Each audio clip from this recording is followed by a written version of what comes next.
discuss personnel. Once we've done it, regarding what we did on.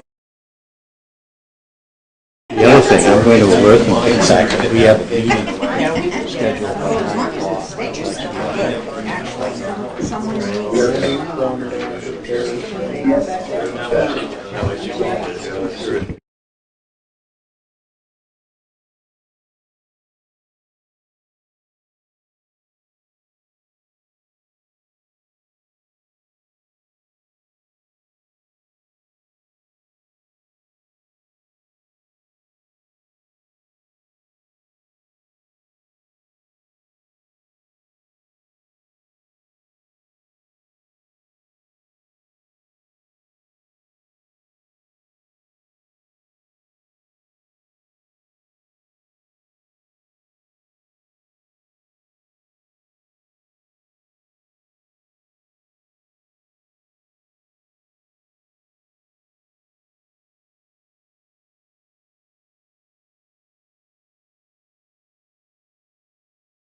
And we will start the meeting.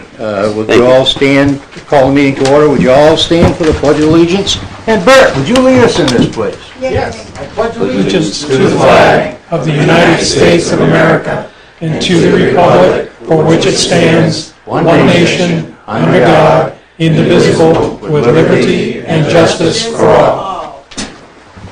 You may be seated. I'd like you to dismiss us. Yeah. Jeffrey made it. Okay. Agenda review. Jeff, any? I'll wait for you, Jeff. Jim, anything? Agenda review. The only thing I would say is that I did see the public notice for the school to drop in on us, so when we add them, Yeah, we'll add them to the agenda, and I'll talk more about that in a minute. We're going to kind of change things around a little bit. Anything? I'm all set. All set? Jeff? I'm good. Good, thank you. Welcome back. Thank you. How was the trip? Good. Good. Good. Okay, Way too short. minutes from the previous meeting. Motion to accept? Second? Any changes or additions, or? I only want to say one thing. I'm very happy with it. Riley, you did a good job. Thank you. Very good job. Very accurate.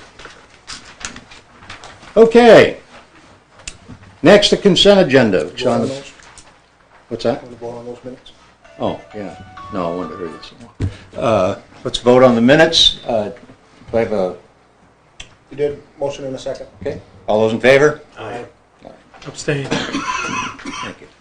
Yeah, a little distracted tonight because of my dog's not doing well, so. Oh, no. I don't say that to, it's just bringing that out. That's why I'm kind of off a little bit.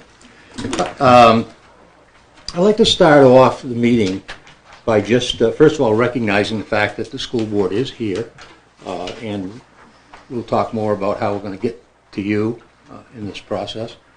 But first, I'd like to just talk for a second about the storm damage that was here a few days ago. Sand Hill, I don't know if any of you got up to see it. It was a mess. Ugly, I refer to it as. Jim and I went up, and as of right now, there's what, one road, one lane up there, Yes. Hunter? One lane. Maybe a little more. But I do want to thank, I mean, this just hit us. And immediately we had the town departments up there, the highway department, police, and fire, all right there, pitching in to get this done. It was an emergency, and we needed to get that done. I also want to thank Sean Carroll and his crew. They just jumped right in, and luckily they had that big excavator, and that moved a lot of stuff that was up there. Anybody else want to comment on that? No, there were a number of other roads that were affected, but there was a good plan to get them all, back up to spiff. But, yeah, good job by all the town forces to get right after it. It rained 5-gallon buckets pretty hard. Yeah, for it did, about didn't 3 it? hours. Yeah. And I had a chance to ride around with Jim. Very interesting riding with a former police chief. Did you ride it back? No. I thought about getting out and walking. No. Did you abide by all the laws? Of course he did. Of course he did. Yeah. Did they change it to like 50 miles an hour on these 60 miles an hour on the back road? I thought so. But he had his wife's car, so he had to be a little better off. Also tonight, under action items, we will be opening the bids at the request of this meeting on the 73 Old Goshen Road. Bids tonight will be open under the action items. It'll be the last. It would be E under action items. Now. Before we move on, you still have consent agenda. Okay. Yep, I'm trying to move this along, but okay. Yeah. Consent agenda. Motion to accept the consent agenda. Second. All those in favor? Aye. Good. I will tell you, just as a note of information, the board does have another meeting tonight after this meeting. And we would like to make, we've told the person between 9 and 9:30 that we could get online with it. But if this goes over, it goes over. Okay.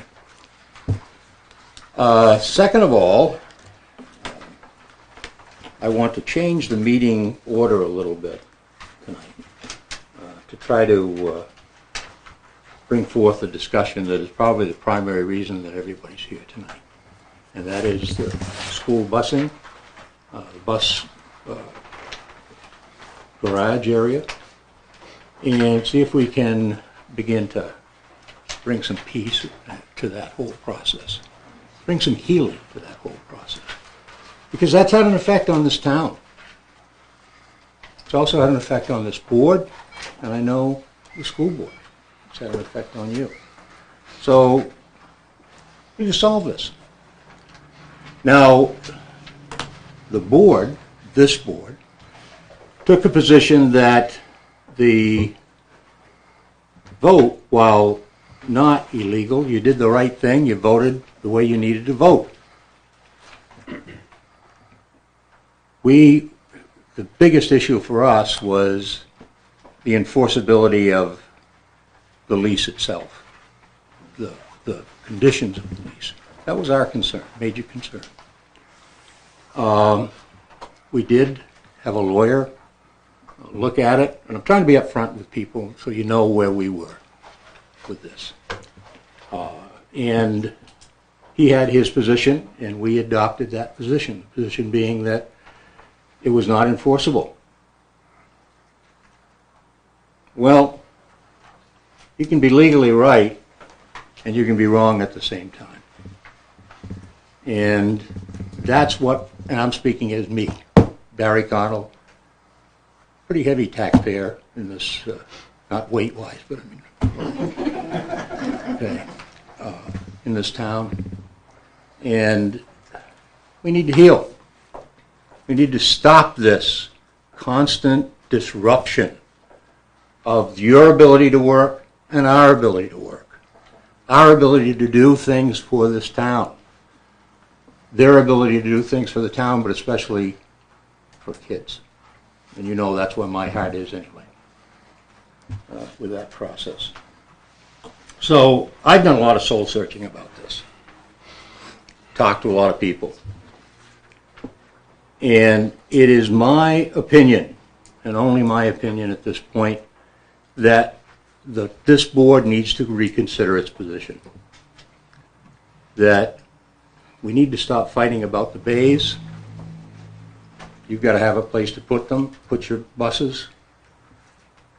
And we don't want, it's usually older people like myself that are out there bus driving. I don't want them out there shoveling off a roof, things of that nature. At the same point, though, what does still bother me is that $1.99 year business. Maybe we can talk about that or not, But as far as I'm concerned, this is my opinion, you have those bays. My opinion. I'll be asking the board later to take a vote of reconsideration in terms of that. But, we're the sunshine town. We're not the shout and holler at each other town. Okay? We need to begin to work as a community. We need to begin to work, even though it's two different groups, we got a lot of common interests. And we need to work to do that.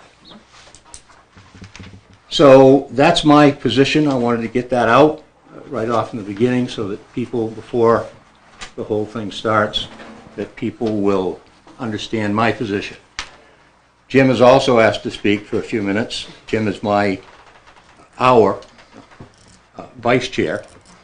Very happy that he is. Can we speak to you now or no? No, not right now. You'll get your chance later, Ed. Open forums. But I appreciate the fact you did put your hand up, but you did speak at the same time, so wait till I recognize you, okay? That's a big rule here. Wait to be recognized. And I'll get to you. We'll take the time. I may kind of look around, and we've got to move this along. I don't think anybody, although it takes till midnight, but I don't think it needs to. I think we can come to some resolution. So Jim, I'll turn it over to you. Thank you, Barry. It just, for me, in the amount of time and energy that's gone into this topic, this discussion, the opportunities that we've extended the school for a workable solution that would work for not only the school but for the town, that we never really got a response on, was disheartening. Mm-hmm. That would have afforded us an opportunity to have worked this out in a meaningful way that wouldn't have had to resulted in, non-scheduled meetings by the school board, emails go out to get people excited about coming and being here tonight to voice their concerns and opinions, that I really feel that we, as collective boards, could have worked within a group to have solved the issue, to move us beyond any hard feelings on either side. Clearly, if people paid attention through the budgeting process, we had a lot of discussion about the needs of the town, and there were comments made that the town has kind of been after those bus bays for years. Well, yeah, we've wanted those bays for a long time. Why? Because we need more space. The school clearly needs more space. Through our budgeting process, we talked a lot about the fact that we pay lease, to a lot of other places for extra space. It's about $10,000. We could have saved that money by having this space. But if we acquiesce and give the school those 2 bays, well, the town is going to have to continue to spend more lease dollars, continue to invest in more space for the town. So whether the school builds it or the town builds it, we're paying for it either way. We need the space. So how to get there is, well, it's going to pay for by the school or paid for by the town. We're going to have to figure that out, and we're going to have to get there collectively. Mm-hmm.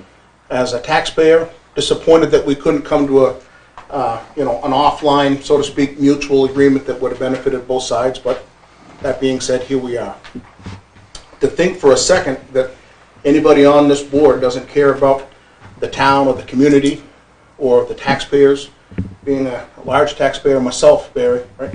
Figured in literally, I guess. Both of us. Is kind of crazy.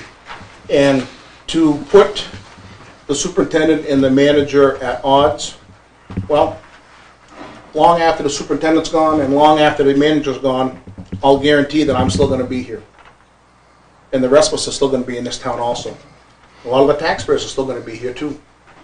So for us to figure out a way to take them out of it and put us in it is important.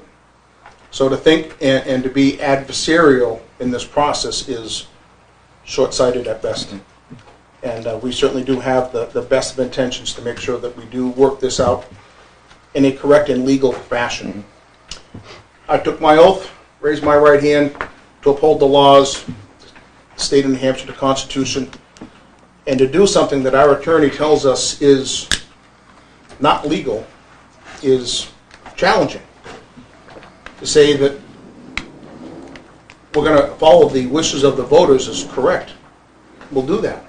But to do that in a legal way that's defendable on both sides, and we can take care of our fiduciary responsibility to take care of the prudent affairs of the town while the school board takes care of the prudential affairs of the school, while looking after the taxpayers, certainly very, very important. And I really do hope that we can get to a good place tonight. So that's all I have to say about that. The public will certainly have their chance to speak during open forum. I'd like to welcome Jeff North. He's in London right now, Jeff?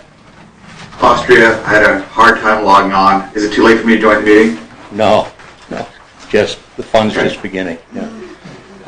Okay. But I apologize. you don't need to apologize. Thanks for coming on. Yes, it's 12:30 here. It's late. I want to be on the meeting. So at this point, Jim mentioned, costs, things of that nature. There has been work behind the scenes. I mean, as I said to Hunter, we're bright people. We can figure, not being egotistical, but we can figure things out. And we can figure out something about the ambulances. I know we can. Jeff North has been looking at some things. I've examined some issues of different places where we might be able to go. It is going to cost money. No offense to the board, I think we're in a better position to deal with that than you might be. Because I always remember the year as principal, I had to pass out staples. I couldn't pass out boxes of staples. I had to pass out one sheath of the staples. So I know you get hard in regards to that. But it'll take some time for us to figure that out, but we will. We'll get there with that process. At least, again, my opinion. We can do that. Talk to Jeff about it a lot. Talk to Jim about it a lot. And we'll see what happens. But at this time, I would like to turn this over to Steve Morse as the chairperson of the board and give you guys a chance, the board a chance, to speak at this time in terms of this issue. I appreciate the opportunity, Mr. Cohn.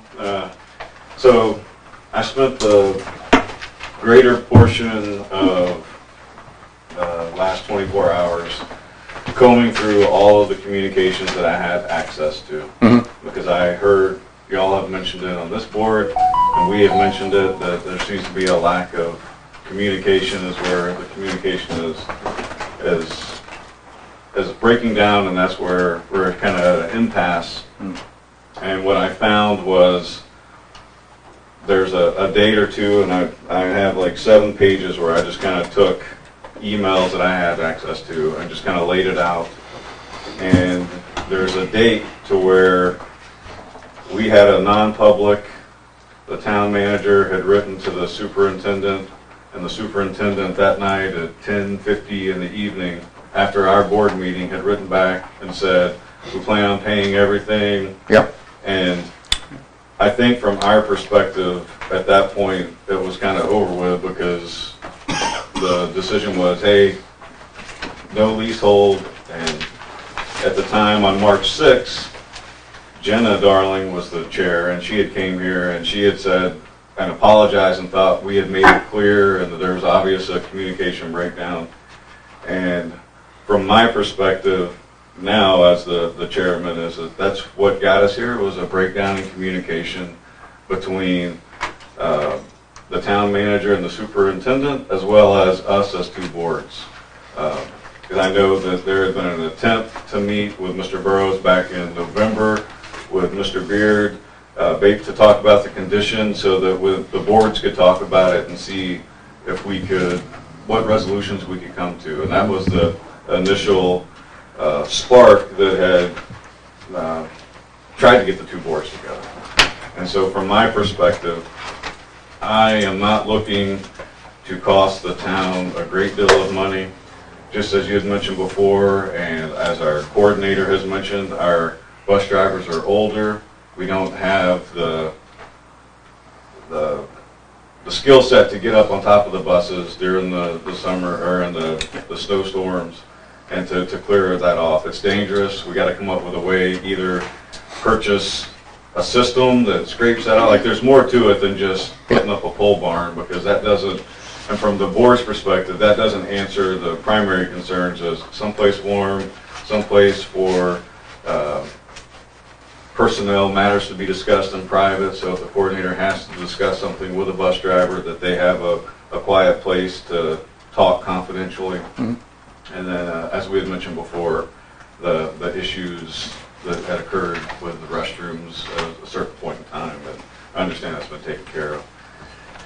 So when I came to the last meeting, my intent after the vote was to discuss it in front of the public, so that there is something illegal, so that the public knows that your lawyers have advised you that this is illegal, because as a citizen, take me away from the chair of the school board, like you had mentioned before, that's the will of the people is, all right, let's figure this out. And so that's why when I came at the last meeting, it wasn't that I don't want to work, I wanted us to have a chance to talk in public so that we can get the feedback. It wasn't illegal. I think that's the wrong term. I don't want anybody to think that things were illegal. It was not enforceable. Okay? Not enforceable. Very different. Not illegal. You had every right to do what you did. Okay? Every right. And I've said that publicly many times now. But that was, and I'm sorry to have interrupted. No. So, and I think working together, just as you said, that just makes sense. We need to be a team. Just, we talk about it, when we come to different meetings. I know Mr. Kessler's come to our meetings, and he shared feedback of things that he's noticed, because when he was chair of the board, and that feedback is appreciated, because we can't operate separately all the time, because then we end up stepping on each other's toes. So with that being said, I have no issue working board to board personally, just like as you've mentioned, individually, to figure out a solution that's fair, so that the town's not paying for something that the school needs to pay for, if that makes sense. Like, so electricity, that makes sense to me, and we probably should have been paying that since the beginning, without seeing the actual, like I've seen the town side from the 1979 vote, but I haven't seen if the school also voted to provide any money. Not that they did or didn't, I haven't found that like I have with the. Well, you have been paying over $5,000 for 20-something years. So I think that we can work together as two boards so that we can move past it, and that the community feels like they have two boards working seamlessly on their behalf to represent the Sunshine Town and make Newport what we all talk about often is the specialness that we have here in this town. And then I'll Jenna would like to say anything since you afforded Jim, if you don't mind. Anybody on the board can School speak. board is what we're talking about. Well, I certainly appreciate both what Barry and Jim have said tonight. I do agree that we could have all done things better, and I'll be the first to take responsibility for that. I wish that it hadn't come down to this time crunch, because I think unfortunately at this point feelings have been hurt, people have been offended, and I don't think that was ever the intention of anybody. So we're all here so that we can move this forward. Bottom line. Thank you, John. Would you go through your chair, please? Yes, Mr. Paul.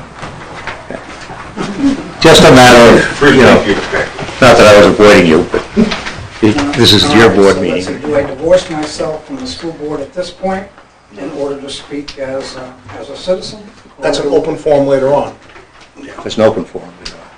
You can speak right now. As a school board member, correct? Correct. Don't divorce yourself.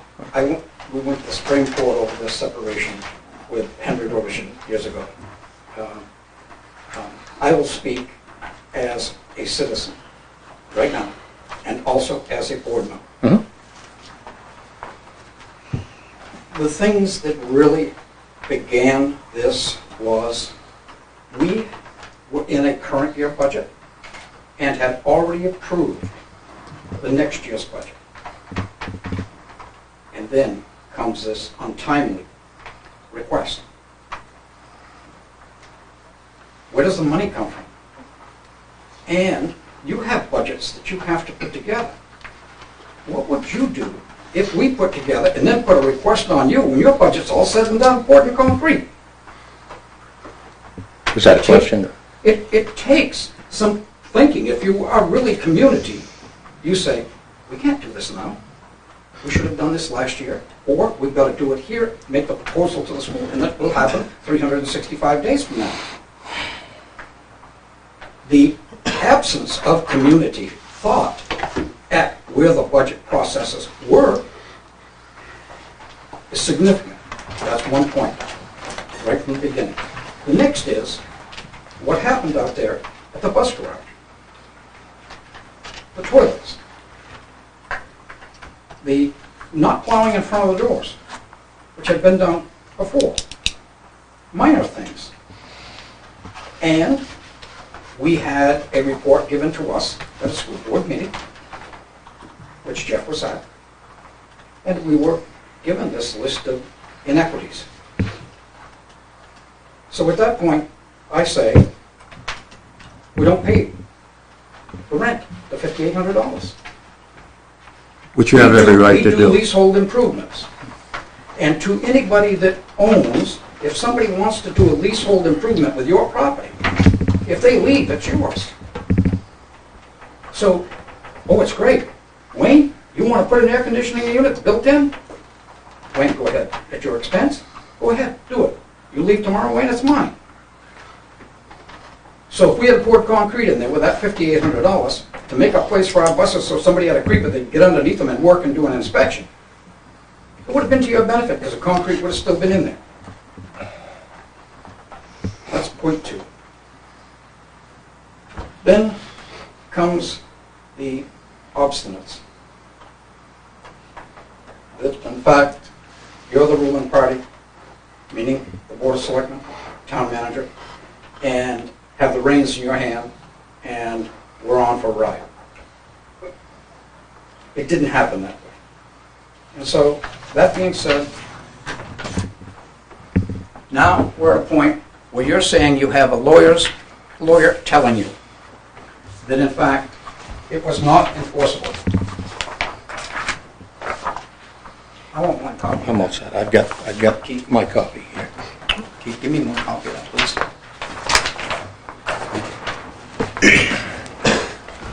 So you've got a lawyer that says, oh, it's not enforceable. Well, first of all, because this man has no credibility left with me at all, I want to see it. His handout.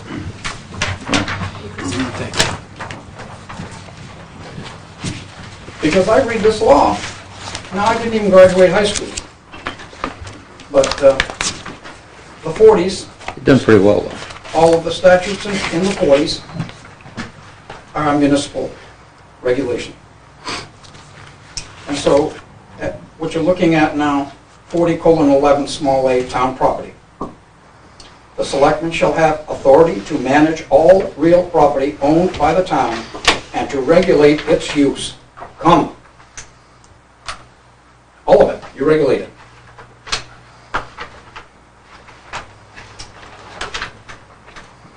Now, after the comma, unless such management and regulation is delegated to other public officers by vote of the town. Whoa. So are we public officers or not as a school? We are an entity such as you. We're subject to all of the laws the same. So,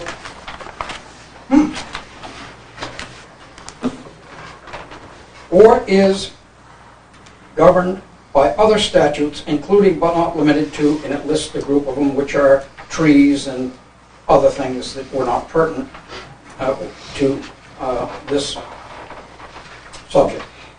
Roman 2, the authority under paragraph 1 shall include the power to rent or lease such property during periods not needed for public use, provided, however, that any rental or lease agreement for a period of more than 1 year shall not be valid unless ratified by vote of the town. It was. So I want your legal opinion. And if you will not supply it to me as a citizen, and you will not supply it to me as a board member, you didn't get it. Because what bothered me in all of our communications, you've not put out any statute. What a lawyer does, you go in with a problem, he listens to you, says, yep, but he won't go forward on that. He's got to get to the other side. He's got to know the other side. Even though he represents you, he's got to know the other side. And everything he does will be cited in statute to back it up. We've not seen that. So all of that is particularly bothersome, and then comes this letter that we received. And it certainly says to me, you give the bird to 701 voters. 701 voters are stupid. 145 are the only smart ones in town. It doesn't make a shit and bit of difference. The vote is it. If we are all dumb, illiterate, ignorant, and we vote that way, we have a right to that, and our vote counts. If we're a registered voter and we vote, it counts. You cannot eradicate it because you tell somebody that you've got a legal opinion that says it's not enforceable. It's not workable. It won't happen. So that all being said, you then offer us $25,000 in a place to put up a pole barn. Woefully inadequate. Doesn't even begin to do what we need to have done. So, I did not come to this meeting tonight as a board member. I came to this meeting tonight as a citizen that happened to be a board member. So I do not think this is a proper forum to have got the board here for this discussion.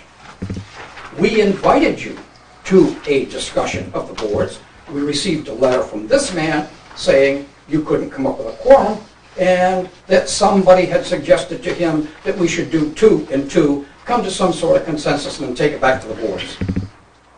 I read that as, let's get it out of the public view, and let's do our dirty work.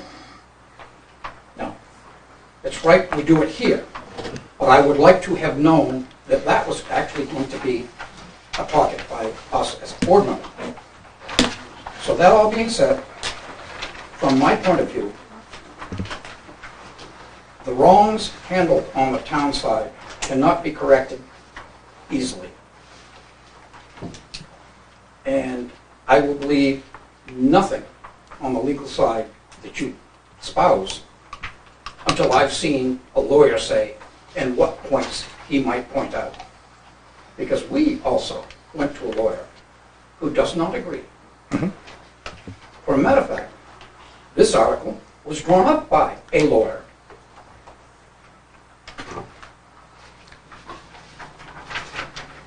So, Barry, that all being said, the last straw was the letter, and then came the conversation that we had that Saturday morning, which was wonderful because it was a turning point.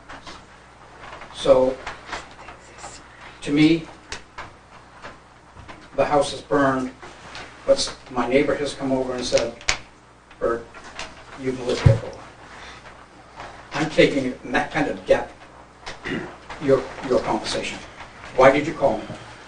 I thought a lot about that. Why? Because you want to go in a different direction. And then it's okay to go in a different direction. We poured some concrete here. And that's the problem. It should never have gotten there. But it should. Considering our budget problems right at the get-go, would have been number one. If I'm on the school board and we're thinking of something that's going to affect you, we ought to do that in advance. But we didn't have that chance here. We had an eviction notice, an unlawful eviction notice. Not one, but 2, both unlawful.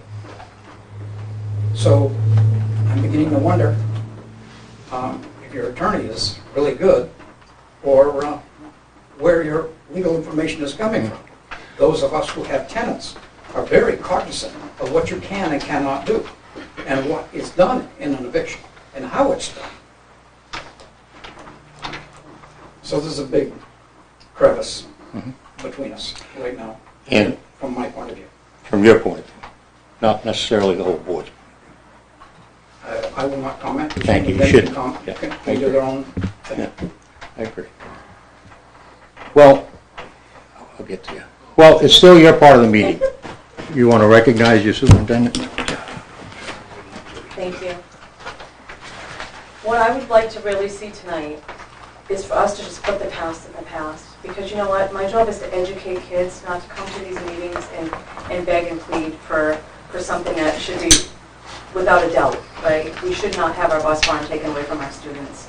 You know, and we hear things that we hear that on the 1st of July, you're going to lock the gate and not allow us in, which that is the time when our most vulnerable students, our special ed students, Nobody on this go on board summer said that. well, I'm thankful for that, but you know how it is, right? And people hear, and information gets spread, and we hear that, and that really hurts. You know, it hurts our district, hurts our staff, and hurts our families. What I would like to see tonight is for us to come. We have both boards here. Let's have our meeting, and let's just end what we need to do, and let's talk about it so that way we can all start to heal. Because this has been going on way too long, and all we want is to end this. We want to know what's our next step. Yeah. What can we do? Right, and so that's what I'm asking. Yeah. The past can be the past. Let's just take today and move forward. Anybody else on the board want to say anything? Your board? Yeah, I'm with it. Is this a new member? Could you introduce him for us, please? Me? I'm Darrell Jones. And I am a new member to the board. Yeah, good. Well, welcome. Thank you. Yeah, I don't care about any of the past stuff. You know, it's so unfortunate because what was such a simple thing was, you know, reaching out to Jim like, hey, I was just, notified about like, these crazy things happening down here. You're on the board, can you come down and take a look? And then it just didn't work out, which is no fault of Jim's, and I made sure I've never come on the buses on like, we had some meeting and it didn't happen. It is what it is, right? At this point, I don't care about any of that. I just want to get back to doing the job that I'm supposed to be doing, which is, how can we make the school better? Not this bus burn thing or the CT thing, which I think we should talk about later, but I don't care about that. I don't care who did what wrong. We all know. We've all learned. We're all adults. We're all gonna, in the future, we're gonna do something. We're gonna be like, hey, you know what? Just reach out to Barry, reach out to Jim, reach out to someone on the board or whatever. Or if we have an issue, just reach out. This town doesn't want any more of this. We just want to move on with everything. We need to work as a community, and whether it's boards, whether it's whatever it is, we just need to get back to this is Newport, and we need to do things the right way and what's best for our citizens. Mm-hmm. And that's just where I'm at. We just got to get it done. Yeah.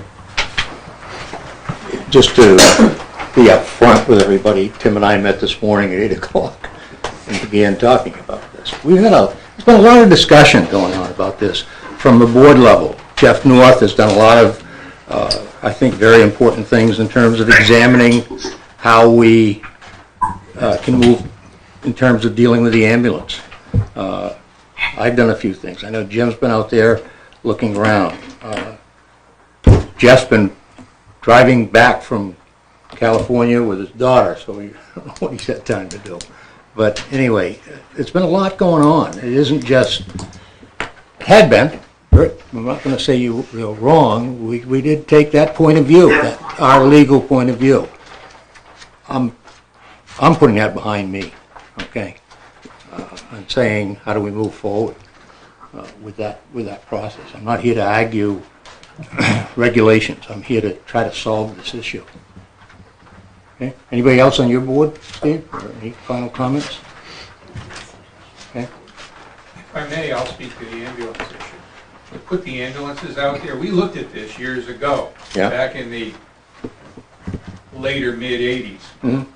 And it was too far out of town. Our response times with an on-call crew, which I understand we're still working on-call crews by and large, it would double your response time to the patient's location, which could be life-threatening. Could I comment to that? Yeah. Sure. Steve, would you mind if I commented? Yeah. That was never the case.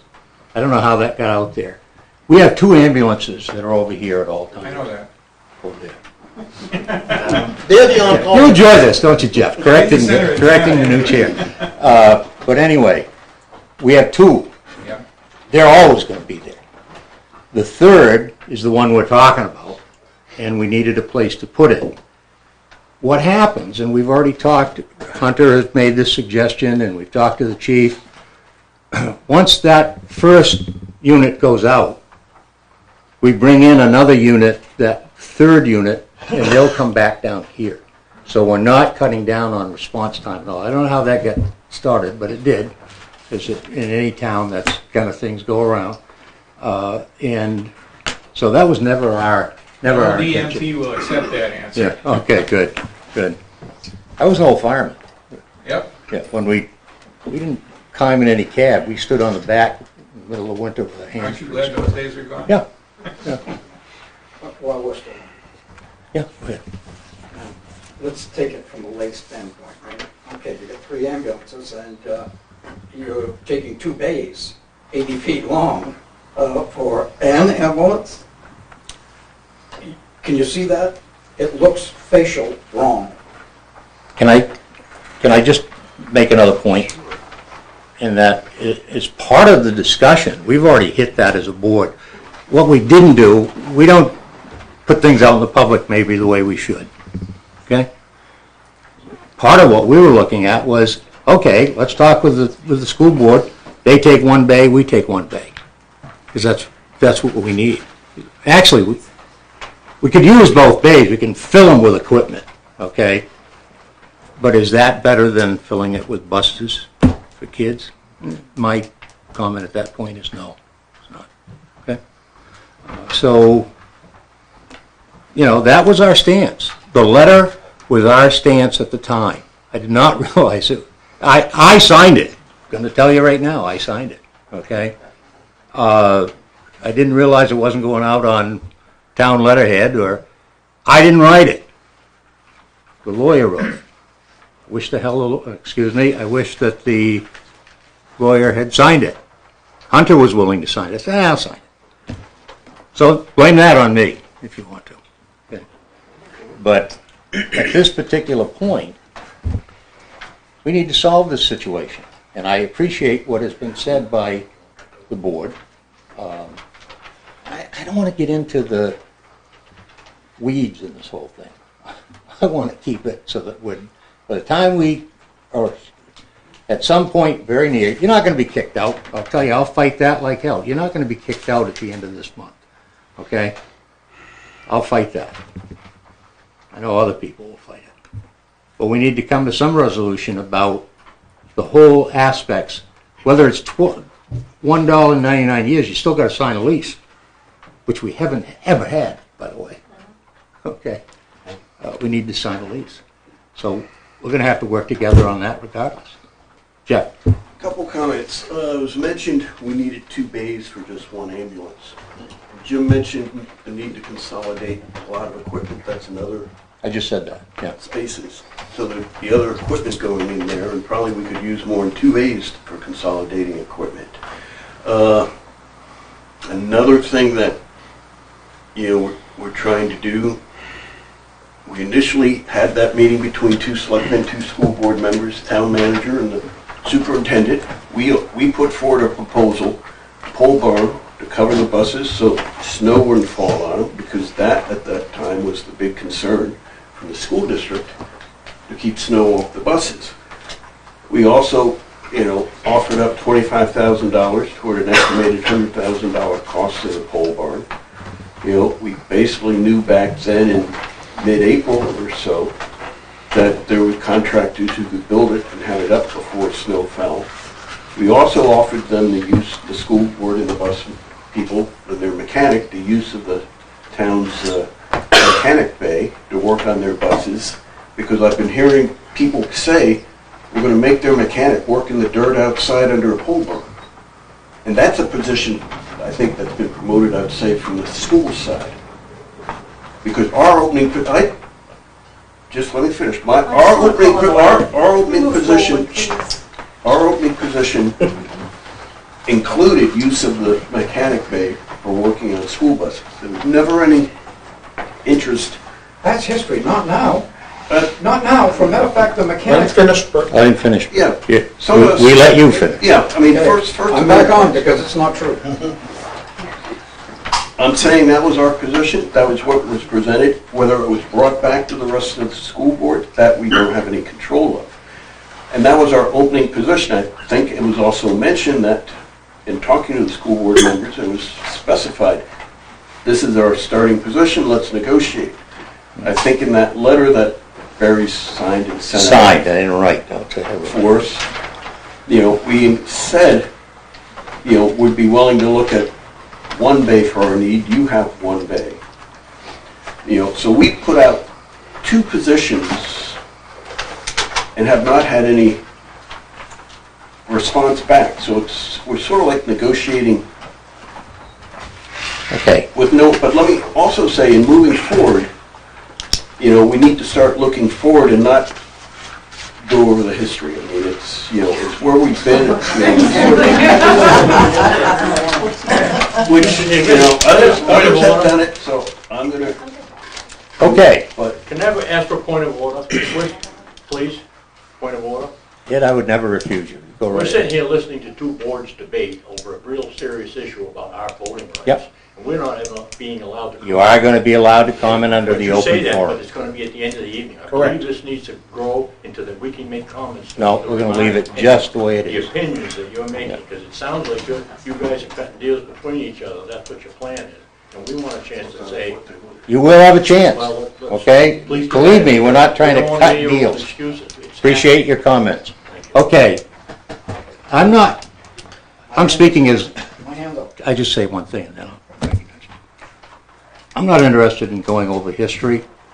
I'm not interested in coming up with who's right and who's wrong. I'm interested in going forward with this darn thing and get it solved. That's what I am interested in. And I know other members of the board are just feeling the same way. Okay?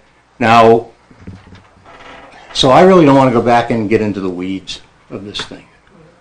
Did you want to say something? Well, we're still with the board. Go ahead. Go ahead.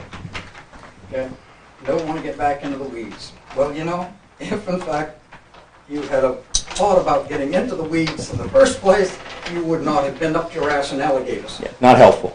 Okay? Thank you. So, that all being said, Jeff's statement, let's go back in history, because history is important. We even teach it in school.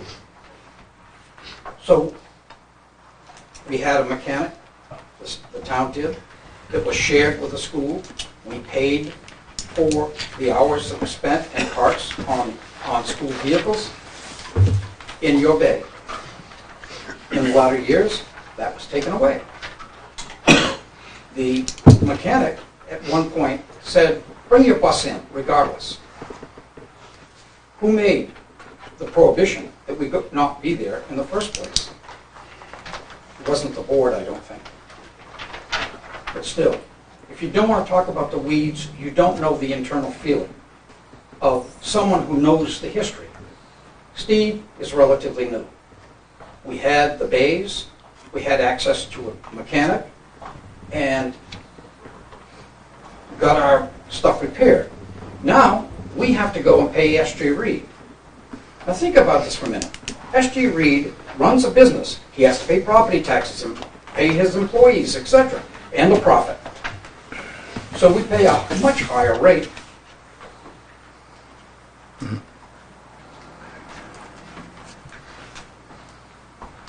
For our repairs now, because of that change. And we're still in that. So all of the whippings that we have gotten from the town are the history that needs to end. And if we're going to begin something in the future, it's going to begin with those criteria stated. If we share a mechanic, we share a mechanic. Based on needs and repair orders that come in, based on needs. You got an ambulance that's got to run and a school bus problem that doesn't happen for 3 days, guess what? The ambulance comes in. That's the right way to do it, and that's the community way to do it. That hasn't been happening. The opposite has been happening.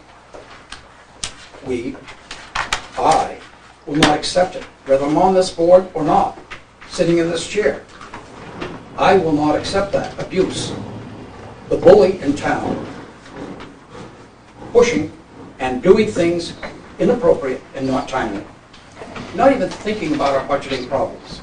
So you're asking me to wipe slate clean? It's going to be awful hard to do. You're going to get on your knees and I'm asking the board. I'm not asking you individually. I know where you're coming from. That's right. Yeah. But I'll be always here to say my piece, Count on regardless of what the audience behind me wants to hear from me. Yeah. No It's problem. never, to me, as you're well aware, my feeling for community is mine, and I espouse it regularly. Heard over 6 years, I've gotten used to that process, so, it's okay. It's okay. Steve, we're going to kind of pull back here for a minute. When we get to action items, I'm going to ask the board for reconsideration vote. Is there anybody on this board who has more to say? Yes. Quickly. Because I'm determined that we can meet with that person. If we can't, we can't, but I'd like to. Okay, and I want to make sure you people get a chance to speak. No, there's no hope. You will. I'd like to. Go ahead. Okay. I just first want to say I don't remember getting a response on our ridiculous pole barn idea. I thought it was a great idea. It's an expandable building that can be expanded over time. I think the 99-year lease on what has been voted on is ridiculous because a child born today will not see the end of that lease. And 99 years from now, who knows what this town is going to look like? I think we're living too much like what's happening today. We have to look at our future. And then last, I want to hear suggestions. You know, we're here to heal. We're here to move forward in this process. Instead of keep turning back and rehashing what's already been said, let's get some ideas on the table and actually start moving forward. Thank you, Barry. Yeah, I yield. Barry, can I say something too? Oh, yeah, Barry? Jeff, I keep forgetting you're in Europe. I see you up there. Oh, boy.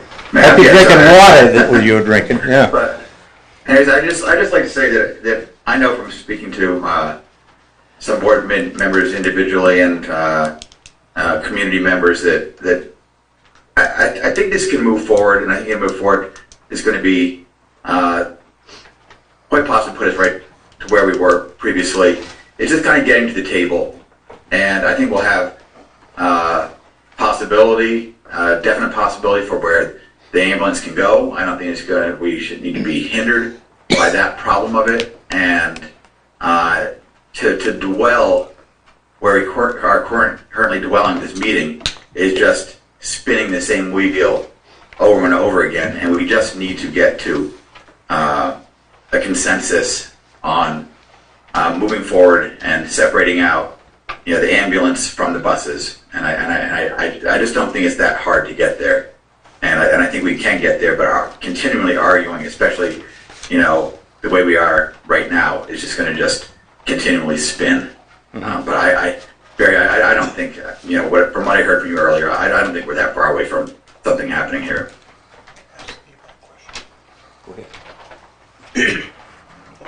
Steve, I'll recognize you in a minute. One, to move forward and kind of start getting this done, getting it done correctly. Because I don't think anybody wants to do it incorrectly. We want to do it right, do it in a timely manner. How do you see, what do you want to go? Because obviously we're not going to really get into the finer points and get this tonight. That just can't happen, right? How do you see your board wanting to interact to get this completed? I really only have my own individual, right, because we haven't necessarily taken a vote on it other than the town vote, which, as I mentioned 2 weeks ago at the last Board of Selectmen meeting, is I see it as the town has spoken, like we talked about, and so the expectations of the majority of the citizens that voted was school keeps that, right, I mean, the 99 years, I understand that, like you said, Mr. Sayre, that's a long time from now. But I think part of that also is in the sense of let's not mess with that. But at the end of the day, we're going to have to figure out something together, right? Just like they did in the 70s. Because if you read it, the town manager at the time said it was a great idea and it really should pass now that both sides of the coin are coming together for the DPW garage, because it was a joint effort. I don't know exactly what that is other than it was the school's going to have 4 of the bays and it was just a joint effort, because you can see where the town allocated funds, but I haven't seen what the school did. So all that to say that we keep our 2 our bays, we make the improvements, we pay the electricity so that the town isn't burdened with that cost. We pay for the heat, we make the improvements just like we had mentioned for the leasehold. And then in the meantime, if we do need to come up with a better alternative, then we, as a town, because you still need storage, and is that really adequate? Have we studied the bus barn? Because we could end up getting something to where we can drive the buses through it, and then we have a location where there's personnel actions that can take place. There's like different ways that we could go, but currently as it stands, my take is we had the vote. I understand the difference between the opinions of the lawyers. We don't necessarily want to get the lawyers involved, but we also don't want to end up coming out of it going against the will of the people, saying, well, both boards got together and said, forget our vote. So like there has to be some communication back to the town to where the town feels that the intent is met of the article that passed, and also some healing going on, so there's not a perceived animosity between. So, as the leaseholder, you're looking for us to put something together to you without more input? Because certainly we want to, like I said, obviously honor the will of the voters, right? But we need to do so in a correct and legal way to move forward that's going to be in everyone's best interest. So, my question is that how... I got you. Donna, then you. There is a next step from here that's between there and the lease, if you get what I'm saying. How do you want to accomplish that goal, that meeting? My suggestion and my hope is that we can get together, hammer some of these things out, and actually have a document that we preliminarily agree on that we could then bring to the boards to have them ratified, right? So we can move forward. That accomplishes the goal of the voters. Yeah. So that's my suggestion, if you don't have one, but that would be my suggestion. Because obviously there's a lot of minutia, finer points that you just brought up that I can't disagree with, right? Because, right, 99 years is a long time. And to really figure things out that's not going to lock you into something, not going to lock us into something that we can both be successful and the taxpayers get what they've asked for is paramount. I'll recognize Donna, but before, I am going to use history a little bit. When we go back, excuse me. Public in on this? Donna, you have something you want to say? Yes, so I know that I've spoken to Jenna, you're next. a lot of our board members, and I think that we need to honor what the vote was. And I would suggest to my board, and I know it's ultimately their decision, but what I would like to see is that, number one, it's done in open public, because I think the public has the right to know what's going on, because I fully believe that we're transparent, and this is a very touchy subject, and I think this needs to be an open forum. I would like us to go with $1 for 99 years. There's been a lot of years that the town has been trying to take the bus barn away from the district, and I think by doing a long term, that we at least know that when I leave and Hunter leaves and all of you are gone, that there's still that sense of security for our students and the people that live here in this community. And I think that we put into the lease that we pay our own electricity, our own heat, and we do our own repairs. I think you've raised some good issues, both of you. Jim has too. I think we need to put together a comprehensive lease. You still have to have a lease, which we've never had, to be honest with you. Never had it. Still got to have a lease, okay? And whatever the terms of that lease are, whether you like it or not, it's still the responsibility of the Board of Selectmen to oversee a lease. That's what my reading says, okay? Well, I was just answering because Keith But said... I heard you, and we need to put together that document. Not going to do that tonight. The law gives us... So, Jenna, do you have something to say? Can we just have joint meetings for the next couple of months? Whatever Hash it out? whatever we need to do. Yeah. So I got no problem with that working group being open, published, noticed meeting, whatever. But to tie up your working meeting and to tie up our working meeting when we got people that want to talk is not productive, not the best use of our time. So I got no problem with doing it open publicly, right? But we don't need to be tying up our working meetings to get there. I think we can get there in a much more succinct, faster way. Yeah, I mean, I think we're almost there, okay? And I don't want to retreat. I'm talking as me. Is that okay, Bert? Talking as me. But at the same point, we still got work to do. And I don't think this is the venue to do that. This is our working meeting, okay, with that. So at this point, I will say we need to move on, and we will be taking a vote under action item to reconsider our position, and I will also include in that the fact that the bays, I want you to have those bays, access to those bays, okay? And not have to worry about them with that. One more comment. One Go more ahead. comment.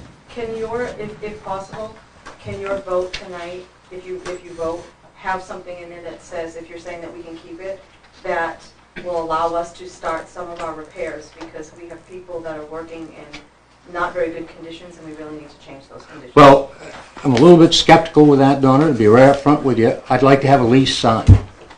And I think we can do that in pretty short order, and you guys can get going. Okay? Does that make sense? Thank you. All right, so I want to get to the point where you guys can have an open forum. We've got 3 things to do, and then we're going to get to it. Unless it's the board wants to reconsider and go to open forum at this point. Keep pressing on. Well, the one thing that's left, Chairperson, Barry, Yes. is we've got an eviction notice a second time. So if this board votes to do it, To evict you? yeah, I don't think it's going to happen. wait a minute. Then if the board didn't vote to do it, how the hell did it get done? That's number one. No, that is not what I said. No, that's what I'm saying, Yeah. right now. That letter came out, and a letter came from him. That's 2 times we've been threatened.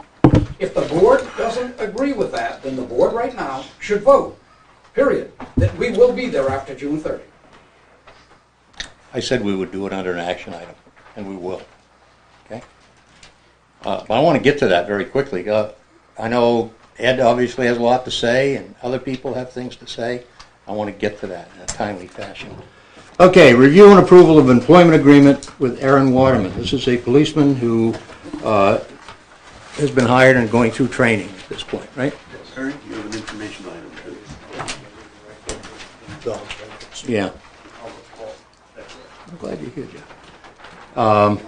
Let's get this done, and then we'll go to the information item. We're going to the dogs, so go ahead. So the agreement you have in front of you, we're asking either that you sign it as a board or authorize me to sign it. This is an agreement between the town and new police officers who are certified. The town incurs some significant expense at equipping them, sending them to the academy, and so on and so forth. This is a 3-year training reimbursement program. Should they leave our employment within the 3 years, it provides for them to pay us back on a proportional basis. And that's all we've done this for several years. We have several employees right now. We're in the process, or actually one who's in the process of Paying us back, yes. and several others that have. It protects the town. Yes, that's correct. And also emphasizes the importance of these people to complete Right. The process. So I would take a motion to approve the employment agreement and have the town manager sign and deal with any items that come up with this. Do we have a motion? So Second. All those in favor? Aye. Aye. you should take a roll call vote, so you get, because he's on Zoom. Yeah. Roll call vote is how it's done. You're correct. Thank you, John. I wish you were wrong sometimes. But it's your call. That's okay. It's your call. Yeah. I don't listen to him very often. I will. But he's got a lot of knowledge that I need to know. Okay, so let's take a roll call vote. Jeff? Yes. Yes. Yes. Jeff? Yes. Yep. Glad to see you're awake already. Okay, that's good. Barely. And I vote yes, so it's unanimous. Okay? Can't. What's that? Nothing. And don't talk. We have the dog licensing list. Is she here? I am. Oh, there she is. I So, came back in this yeah, before. you guys missed my joke about what going to the dogs. Okay, so I laid out on your table before I left earlier a whole packet. So what's different this year is I've been working with the new police chief, and there's been a lot of there's been a lot of issues with dogs lately. Just today on the scanner, there was a 1-year-old that got bit by a dog. So yeah, I went to the hospital. So anyway, and so we've been working for a couple of years. Well, we've been working since 2014 to come up with a way to get residents to come in and license their dogs. It's mandatory by law and by Newport Town Ordinance 18. So we've gotten creative. We've done top dog contests. We went from, in the beginning when I first took over in 2014 and started the contest, we went from, we had about 14 to 1,500 dogs on in our system, and we licensed maybe half, a third to half. With starting Top Dog and getting that word out and offering prizes this year, we had a almost $2,500 package that we gave to our 3 winners and then 6 additionals. That's really made a huge difference. So as of, well, I just looked it up a few minutes ago, we have to date 1,108 dogs licensed for the year. So on this warrant that I'll present to you, you have packets. I don't know if you had a chance to look at it ahead of time. It gives you the RSAs. It gives you a copy of what the ordinances are for the town. So what I'm actually going to give Barry, and then he can pass it out, is the actual warrant. So there are, as of this afternoon, 216 dogs on there. So what that's a breakdown of, I've been working, like I said, we've been working really closely with the new chief, and we decided, because 2020 was so nuts, and we were so busy over and above our normal hours, we decided anything 2020 and back we were going to archive and we weren't going to worry about it. So on this warrant, there are 20 2001 unlicensed dogs. All of those are VET pending licenses, which means we've gotten a rabies certificate from the vet that says this dog is owned by this person, resides in this town. So there are 20 of those. 2022 has 76 and 2023 has 119.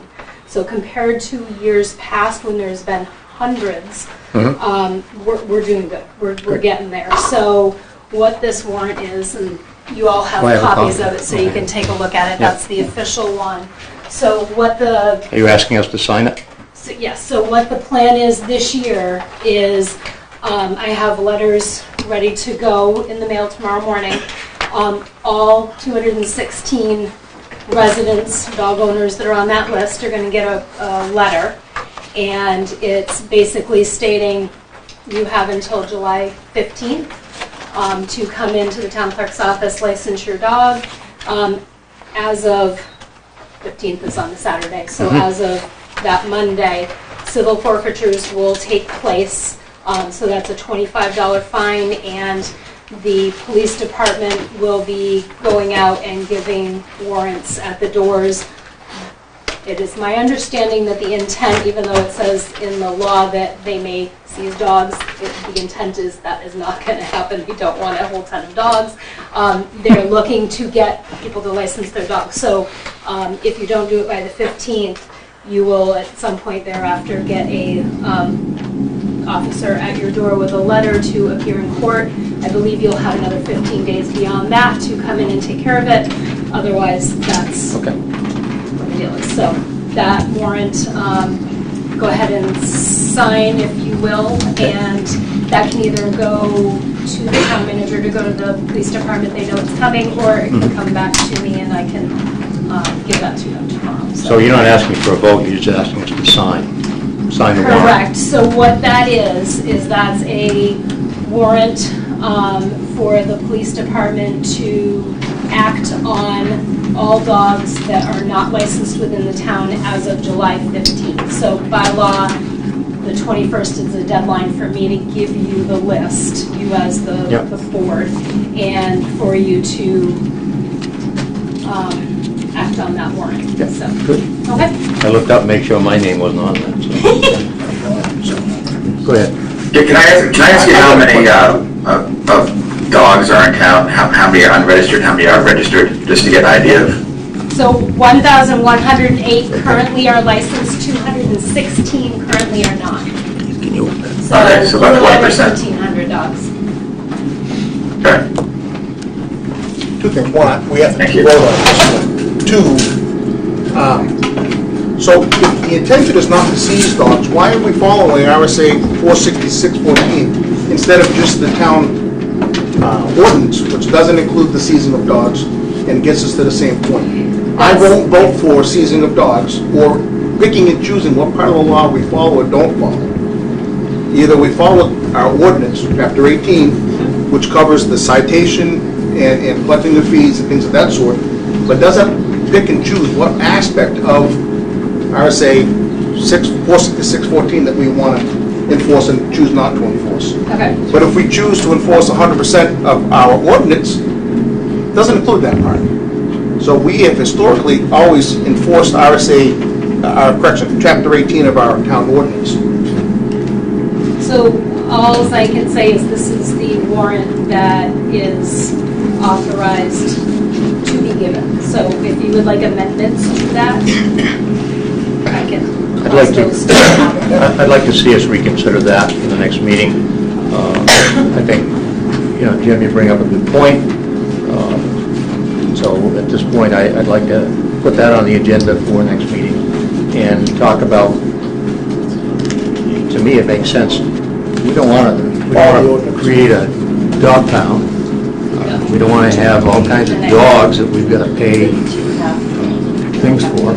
Just And I believe, let's see, so.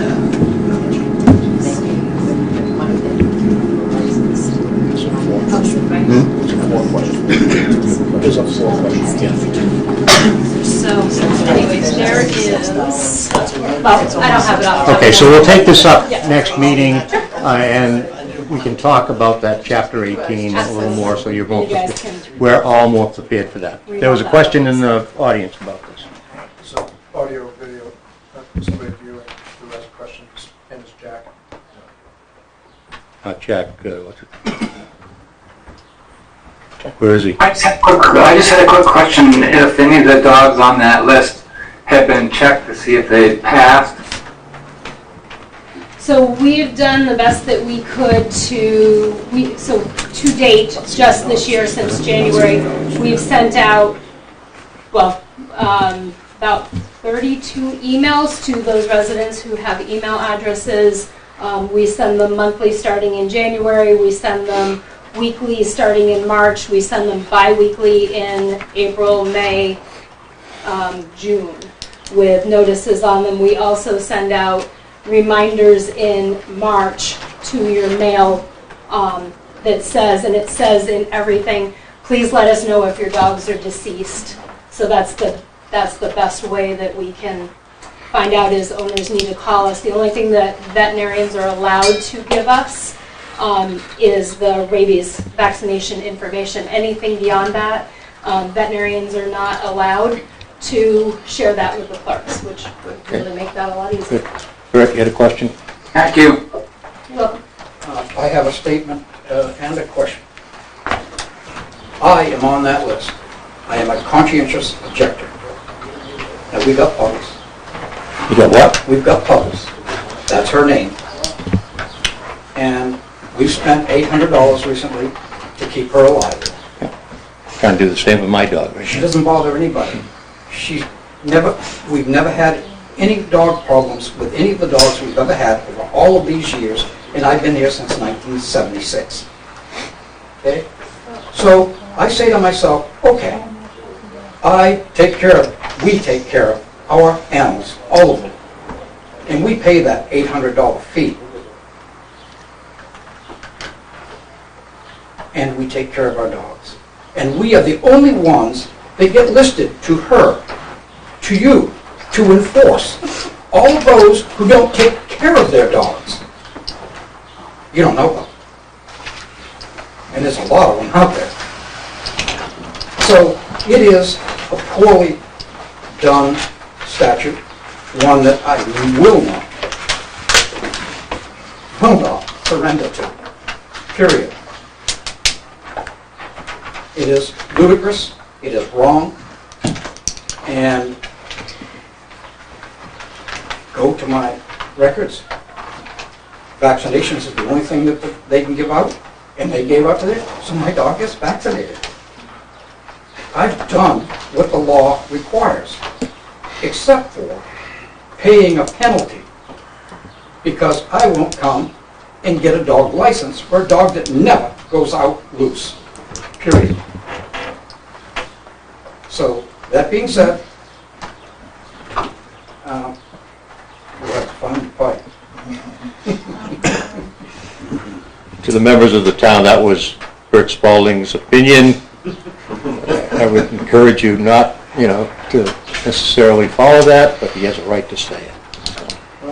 And he's got a good point. There are a lot of people that own dogs that don't register, don't vaccinate. Yeah. I don't disagree with you. Yeah. So you can't- that's the purpose of this You can't process. do anything Yeah. to change that. Well, we're trying. We think. Yeah, so, okay. And just as a quick point of information, so dog licensing isn't unique to New York, New Hampshire, New England, it's worldwide. There are very few places in the world that don't license dogs, and it's a public safety issue. Okay. Definitely. Go ahead. Don't You say wanna No, I say got a smart something? comment for Don't Bert. say it. Yeah. 2024 petition article, here we come.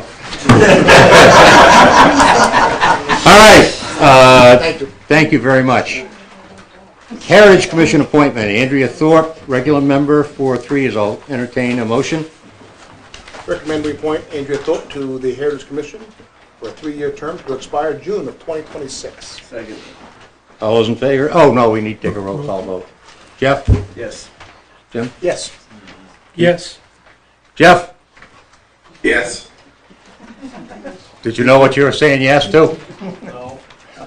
Yes, Okay. lost my video for a second.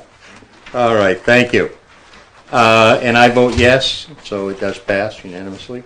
Accept State of New Hampshire Office of Highway Safety Grant and authorize the town manager to sign all related documents.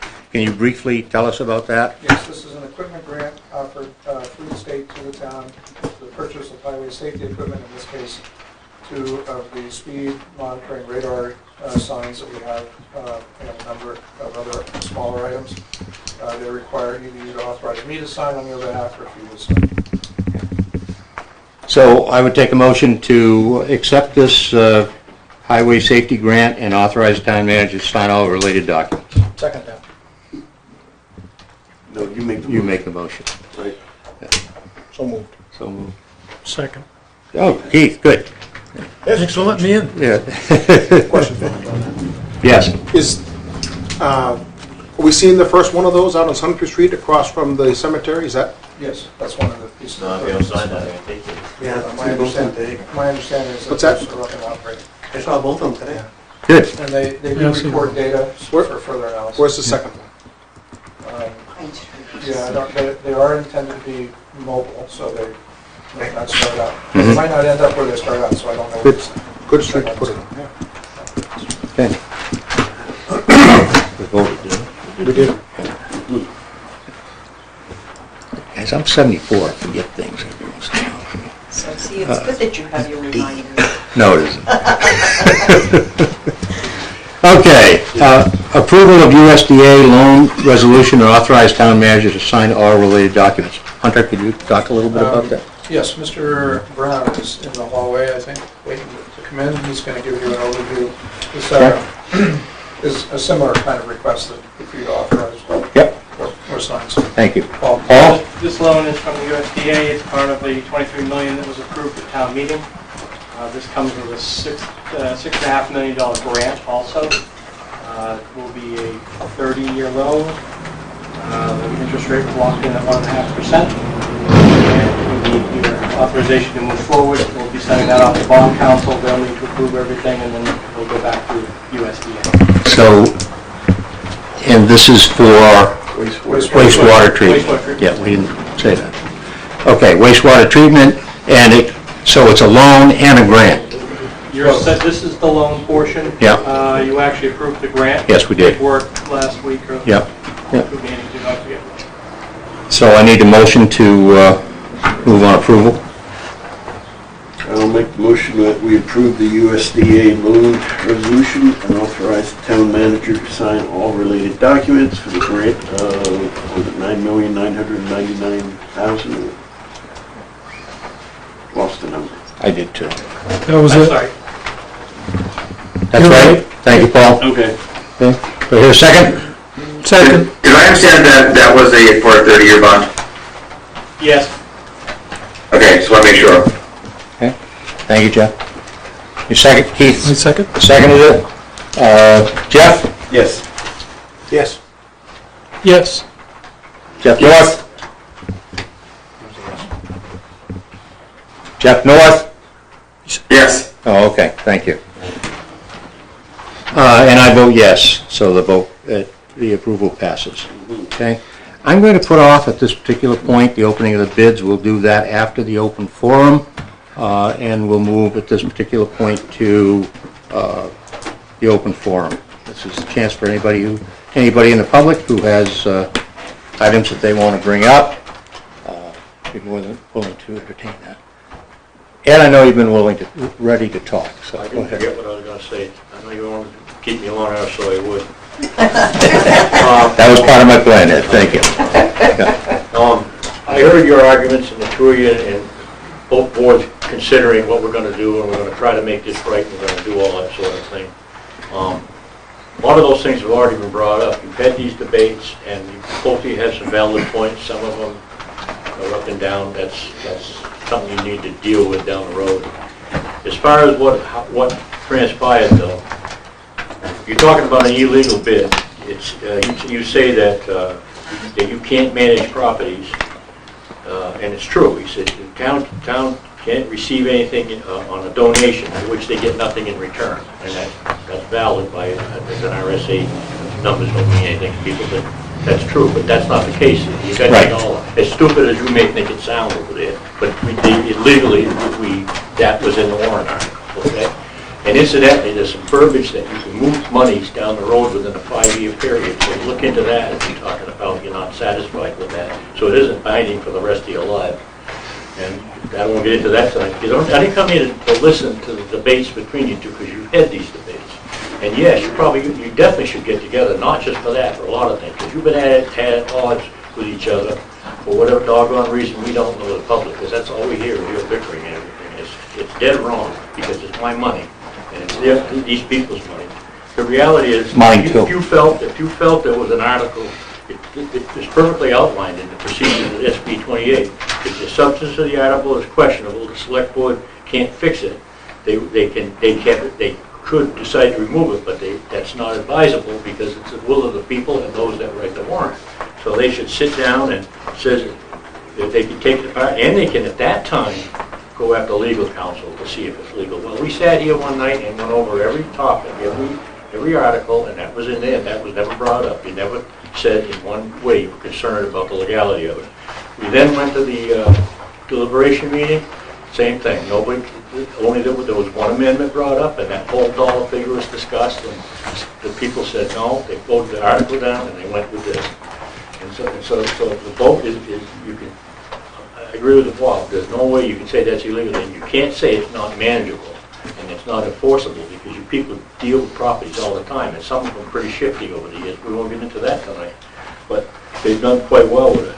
The fact is, you turned around after the fact and you didn't get your way. Then you went out after we walked away and said, "This is what we got to pay this year." You just went out and did the attorney thing after the fact. So we paid for that. You just paid our attorney to fight us, to beat the shit out of us. Excuse my language. And that's unexcusable. You people aren't listening to us. I've been saying that. I think if you go back any minutes, you've heard me say that you do not listen. And as a group, you don't listen. And tonight, you did a lot of opinion things, and I know that the format said we couldn't speak. We're not being heard out here. We are getting slammed. This is what the public needs, better coverage from you people. I've heard a lot of problems about what they say with the town manager.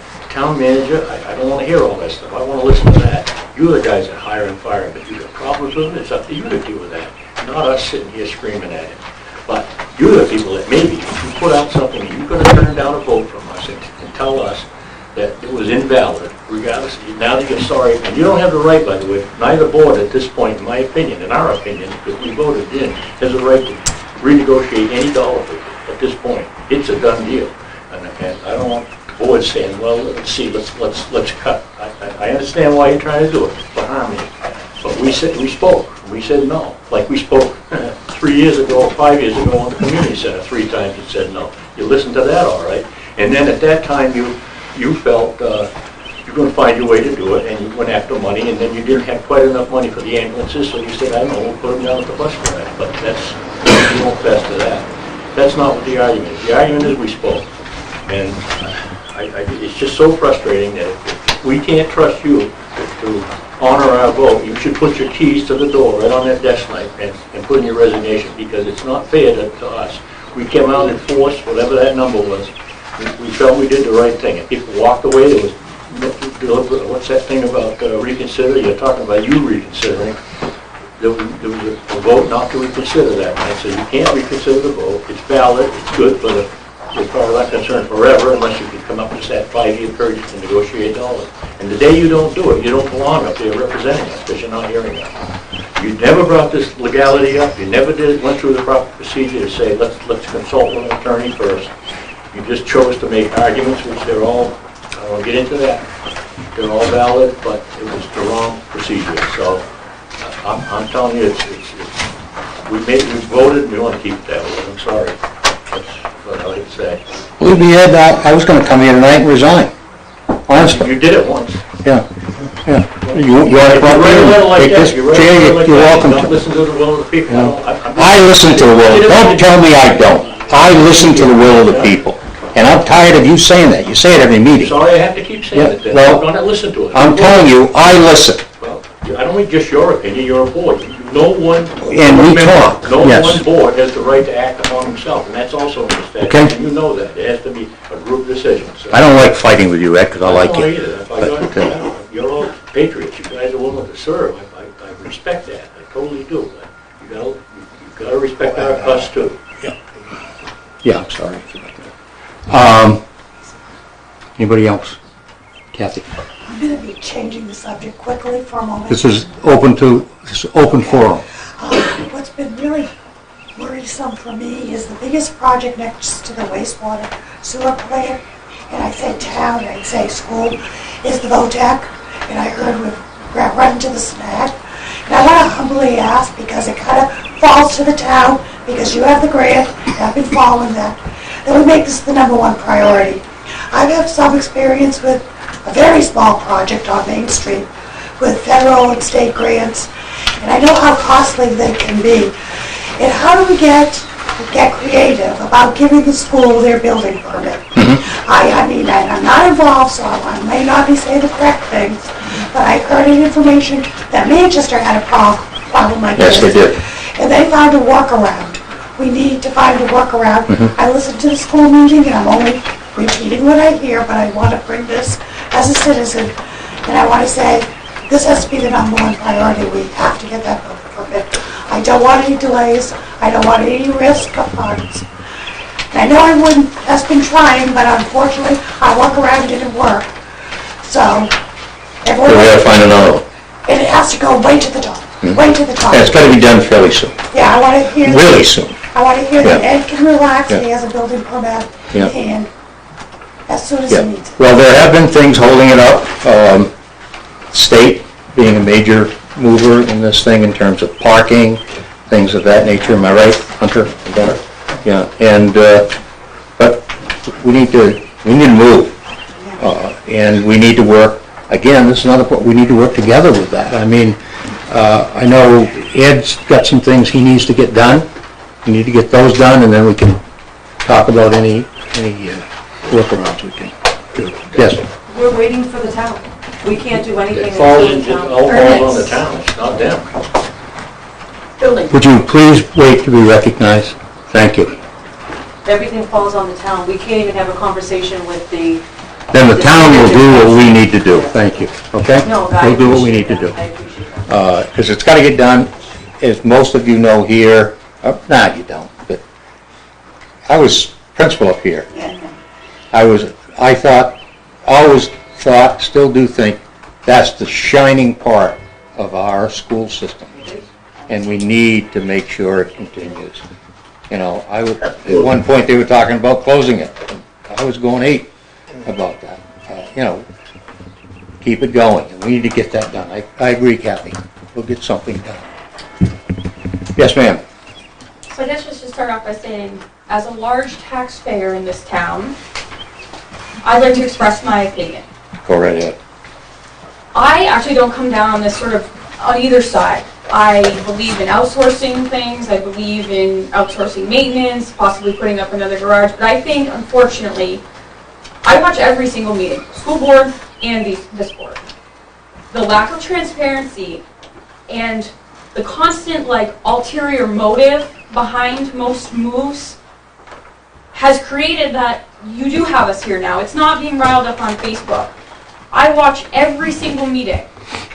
And I think now you have to kind of do it with our supervision. You've earned that. Because you now are going against a vote. You did sign a letter. I applaud you for standing up for your change of heart. But you need to be careful what you sign. You have riled us up. So I think as educated people, we want to be here and we want to be heard. So now you get to do it in front of us all. We'd like to see it done in public. I'd like to see what happens with the ambulances, what's being built next, who's going where. I want to see it all. Because like I said, I actually don't really come down on it one way or the other. But I want to know what's happening where. Thank you. That's my bottom Would you line. give your name? Mallory Tatro. And you're a resident of town? Newport, yes. Newport, okay. I own Get that, 7 Riley? properties. I graduated from Newport High School when you were the principal. God bless you. No wonder you're speaking so nicely in the process. That's good. Yes, get a couple of gentlemen in the sunglasses. Rod Ward, 230 North Main Street. I'm also your register of probate. Right now, the ambulance situation, is that because of what's going on with the building of the community center? Okay. I didn't say anything. I didn't answer. I have a 3-port garage. I got a corner that I can clear out. You can put that ambulance there temporarily. I can build the plugs, whatever needs to be done. I have my own tools that will be watched over. If you have nothing to do, or you can't put that ambulance anywhere else, it's going to my property. I don't care what any lawyer says. If I have to charge you 50 cents, fine. Well, that's the only way to make it legal. We'll take That's it. your option right now. You come to my house with that 3rd ambulance, it'll be taken care of. Thank you. Appreciate that. Love that idea. Gentleman in the back with the hat. Been there for a while, sorry. No problem. Tom Gallagher, 37 Oak Street. Hi, Tom. Hey, look, who vetted Article 21 and put it on the ballot? I believe it was Mr. Spaulding. And 20. So Article 21 was vetted, and they said there was no problems with the language of putting it on the ballot. None. You want me to explain that? No? And the attorney now says it's his opinion that it's not valid and you can ignore the vote. Is that correct? All right, I'm going to suggest that you have the attorney post his opinion on the town website so we can all read it. All right? And I'd like to take that opinion down to the Secretary of State, the state of New Hampshire, along with our RSAs, and see if he agrees. Okay. All right? We aren't going to, well, I hear you. I'm not going to say that we're going to do it, but I'll certainly give that consideration. Thank you. Barry, just clarification. John? John Lund, North Newport. I think that just following up a little bit what Ed said, 701 people said $1. I don't think that you should be refinancing this. That however you may feel it should be appropriated or distributed. The cost, the town has basically said the cost should be borne by the town, and that any lease cost should be borne by the town. That is what that article was stating. Thank you, John. I'm looking for new people to speak. Yes, young lady in the back. Rebecca Nelson, I'm a resident of the town. Is it a possibility, this is a question, is it a possibility, since both boards are here, that you can set a meeting date for a joint meeting to discuss the lease? So anything's always a possibility. I would like to suggest that you do Thank you. so. Okay, thank you. Anybody else? I got you, Bill. I'm just waiting for other people to speak. Yes. Step her aside. So I tried for 6 years, but I haven't been able to do it. I work for the school district now as a facilities guy for almost 5 years. Your name, please? David Childs. Gave a chance, okay. And, I was listening to Jim earlier when he said, when Donna and Mr. Hunter are both gone, we're still gonna be here. And if Well, I'm 74, I probably won't be here. You probably won't be, but anyways, when I started working at the school, the town took care of the athletic fields. The town, Yes, they did. The town, flushed out the system at the end of the year. And last year, we had to go out and purchase mowers because the town just stopped mowing the fields. And when I called to have the irrigation blown out, they said that they can't come there, it's private property. It's like, so we had to go spend more money to have someone do the fields, and I'm just curious where we came from one entity to two. I don't have the answer to that. I can tell you something. I don't have the answer to that. We're usually pretty good at blowing things out, so, we'll see. That was once discussed on the... I'd recognize Ed Carr. Go ahead, Ed. Can't wait for you. Ms. Hubert was on that same committee years ago before I had my heart attack when we were developing a master plan, and that was one of the topics, is jurisdiction of those fields. And it just kind of never did get fizzled out, so anyway, it's still the town's. Maybe, it's ownership is town. And You're saying the town owns those fields? along those lines, I don't think so. She talks about her soccer field, and she's right, but they ain't hers. They belong to the town, everybody. But it was discussed that. Okay. It's a community. Thank you. But going back, let me finish my comment. Oh, you don't want to let me? No, I'm gonna let you.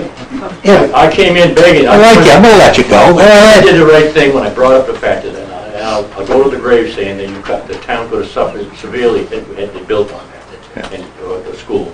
But doggone it, we need the damn thing. And there's no way you can't come to a compromise on that. Right. Now, I know we can't use the West Park, and I know you gave away the well part because of has to do with all the water and the health stuff that I guess I heard the other night. You got a piece of land past the airport that's town owns. There's about 5.5 acres there that border the other side on the high side of it, behind that, whatever you call that runway thing. There's a piece of land right there. Anybody research that? Yeah. You have. I believe you did, didn't you? Or did you not? It's I don't wanna 218 say the wrong it's thing. up on Corbin Road, on the other side of the road before the bridge. Out behind the airport piece of land, by the way, which we don't need, because nobody owns an airplane around here that I know. If they do, then you can pay your taxes. We'll look at that. Look at that, I got the Good, plot. thank you, Ed.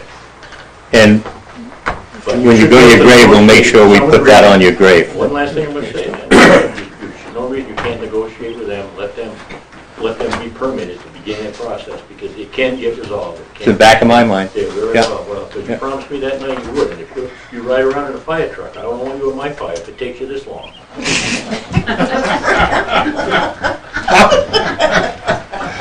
Gee, thanks, Ed, I appreciate the comment. Yeah. I just hope your house never catches on fire. Yeah. All right. Yes, sir. Yeah, I just want Oh, wait a minute. Wayne has not spoken, so I'll let Wayne, then I'll come to you, Dick. Sure. And then I'll go to Bert. 59 Pine Street, Newport. I got 3 questions. Number 1, did you use our town attorney for that information? No. Okay. You got a name on it? No? Yeah, I can.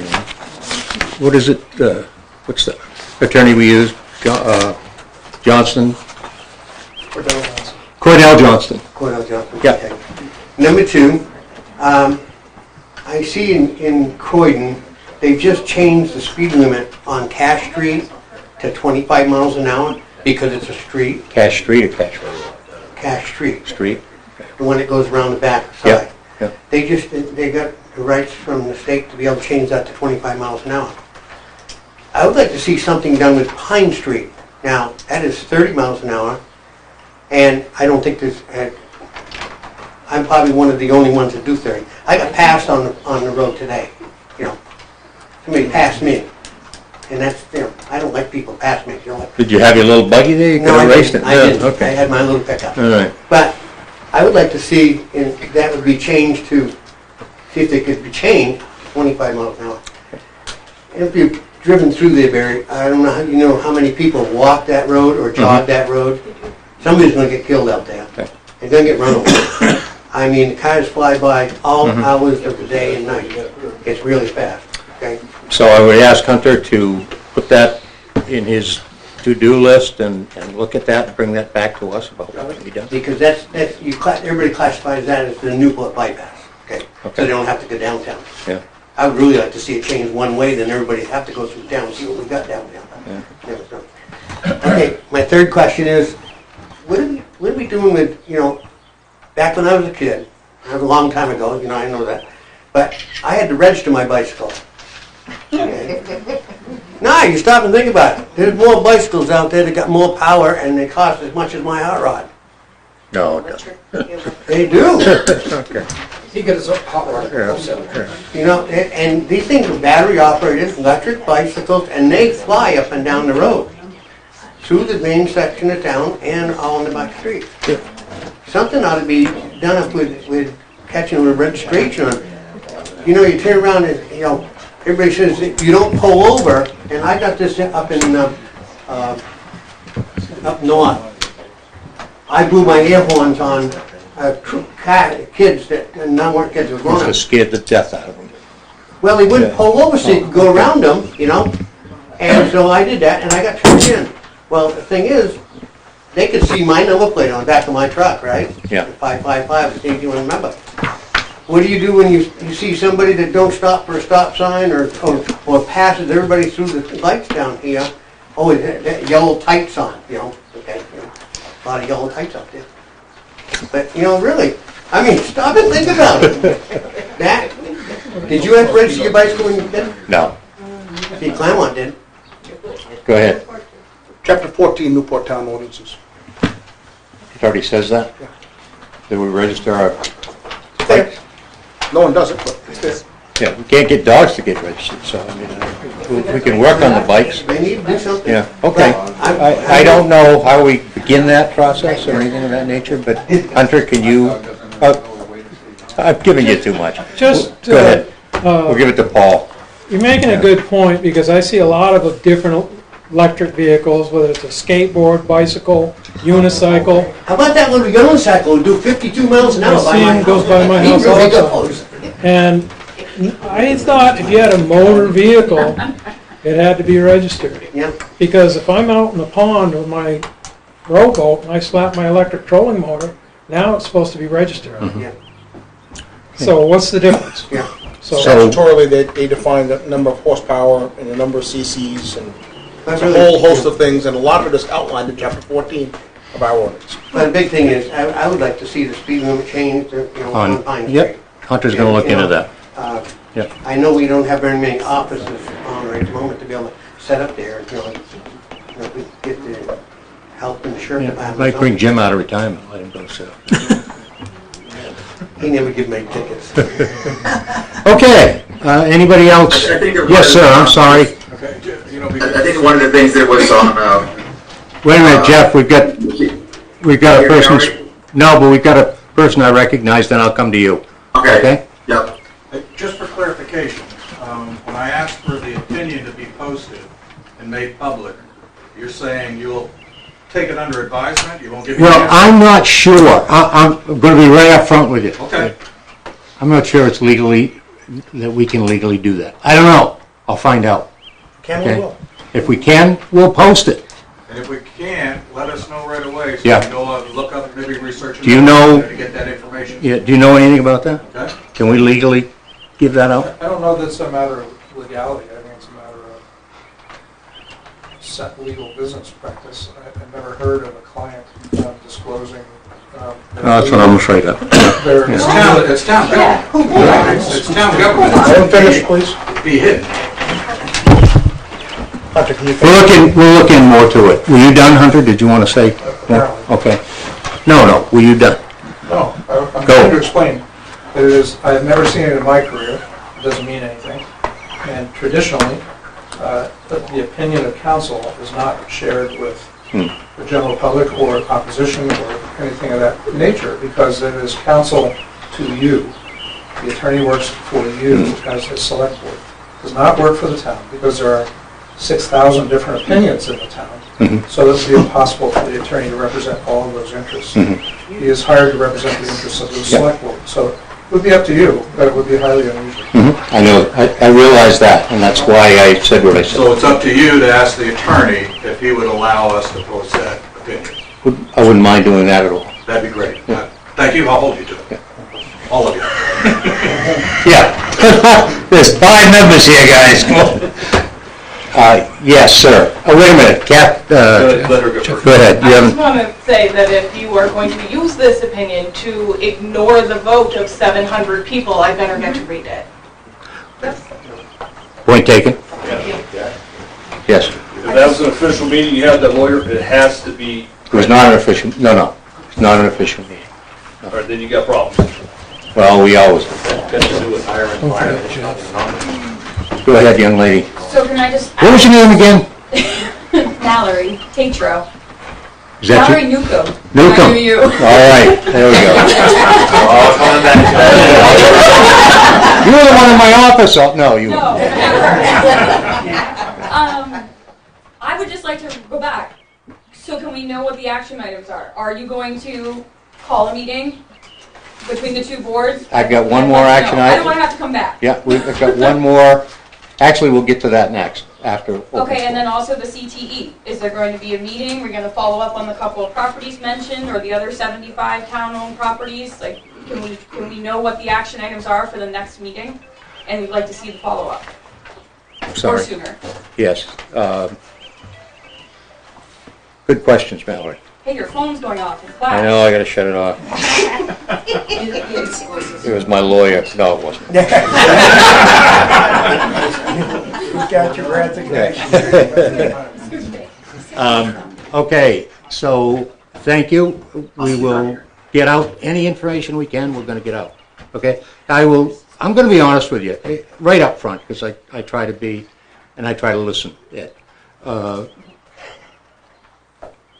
The reason, first of all, that was not a regular meeting for the lawyer, okay? That was a non-meeting that we had, which we're entitled to with our lawyer, okay?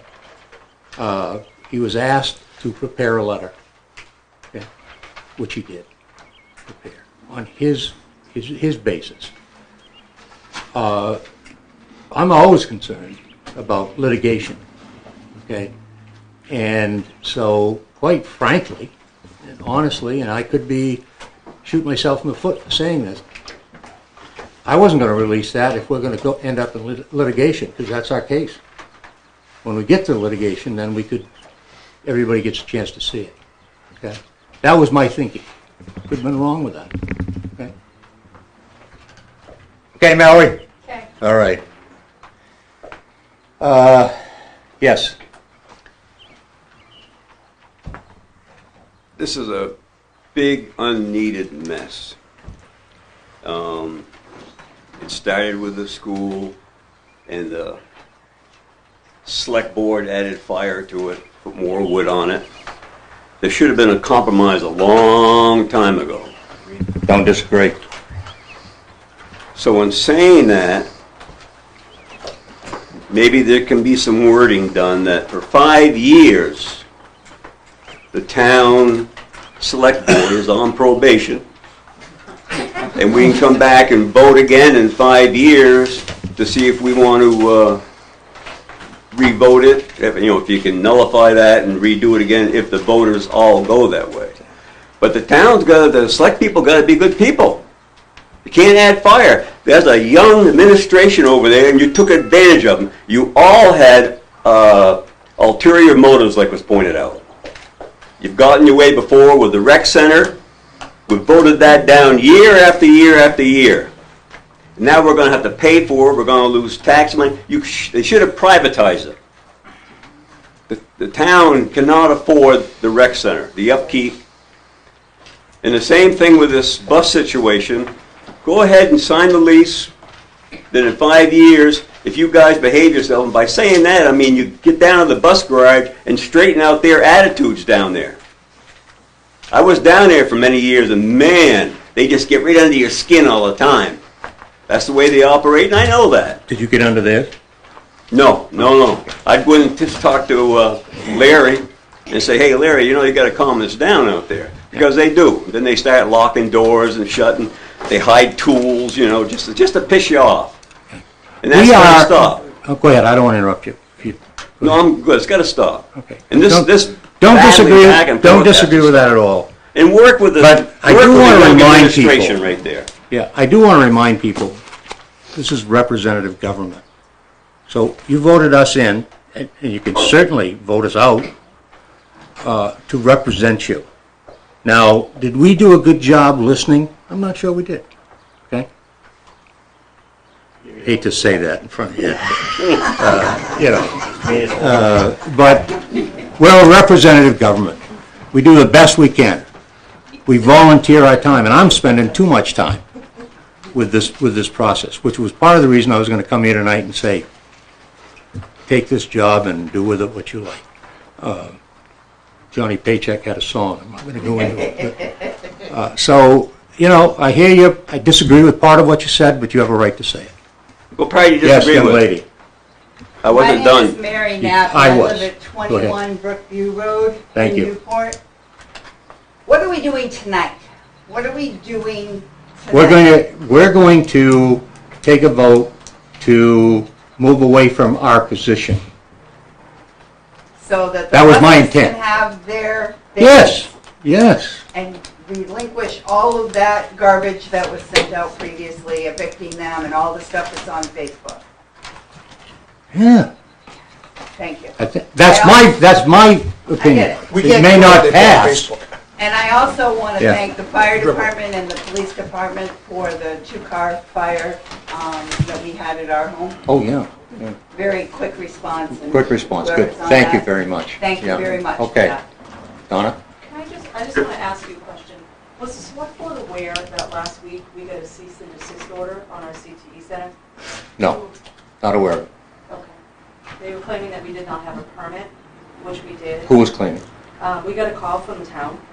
Okay, saying they wanted us to I did cease find and out desist. about that this morning in my conversation with Tim. Yeah. Yeah. So I was unaware of it. Mr.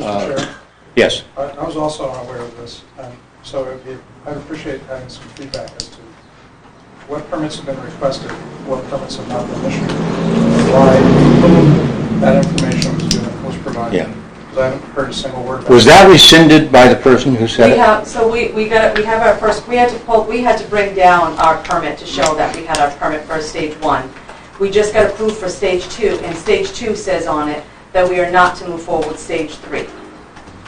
What would stage 3 be? Stage 3 would be our CTE building. The building? Yes. Okay, and who said you're not to move forward? Whoever does the Does building that? permits, Okay, yes. thank you. Thank you. Okay, good information. Thank you. May I say something? Yes, Ed. But I that's the got you. point. On behalf of your position, I call for your vote right now, so move the vote between you right now so we can see what you're going to walk away with. That generally is not done by the public, it's done by... Why? What's not public about that information? It has nothing Am I to do with correct in that or am I wrong? crime. Show me something that says that. I don't know, Ed. I don't Hold know. on, let me just see where you stand.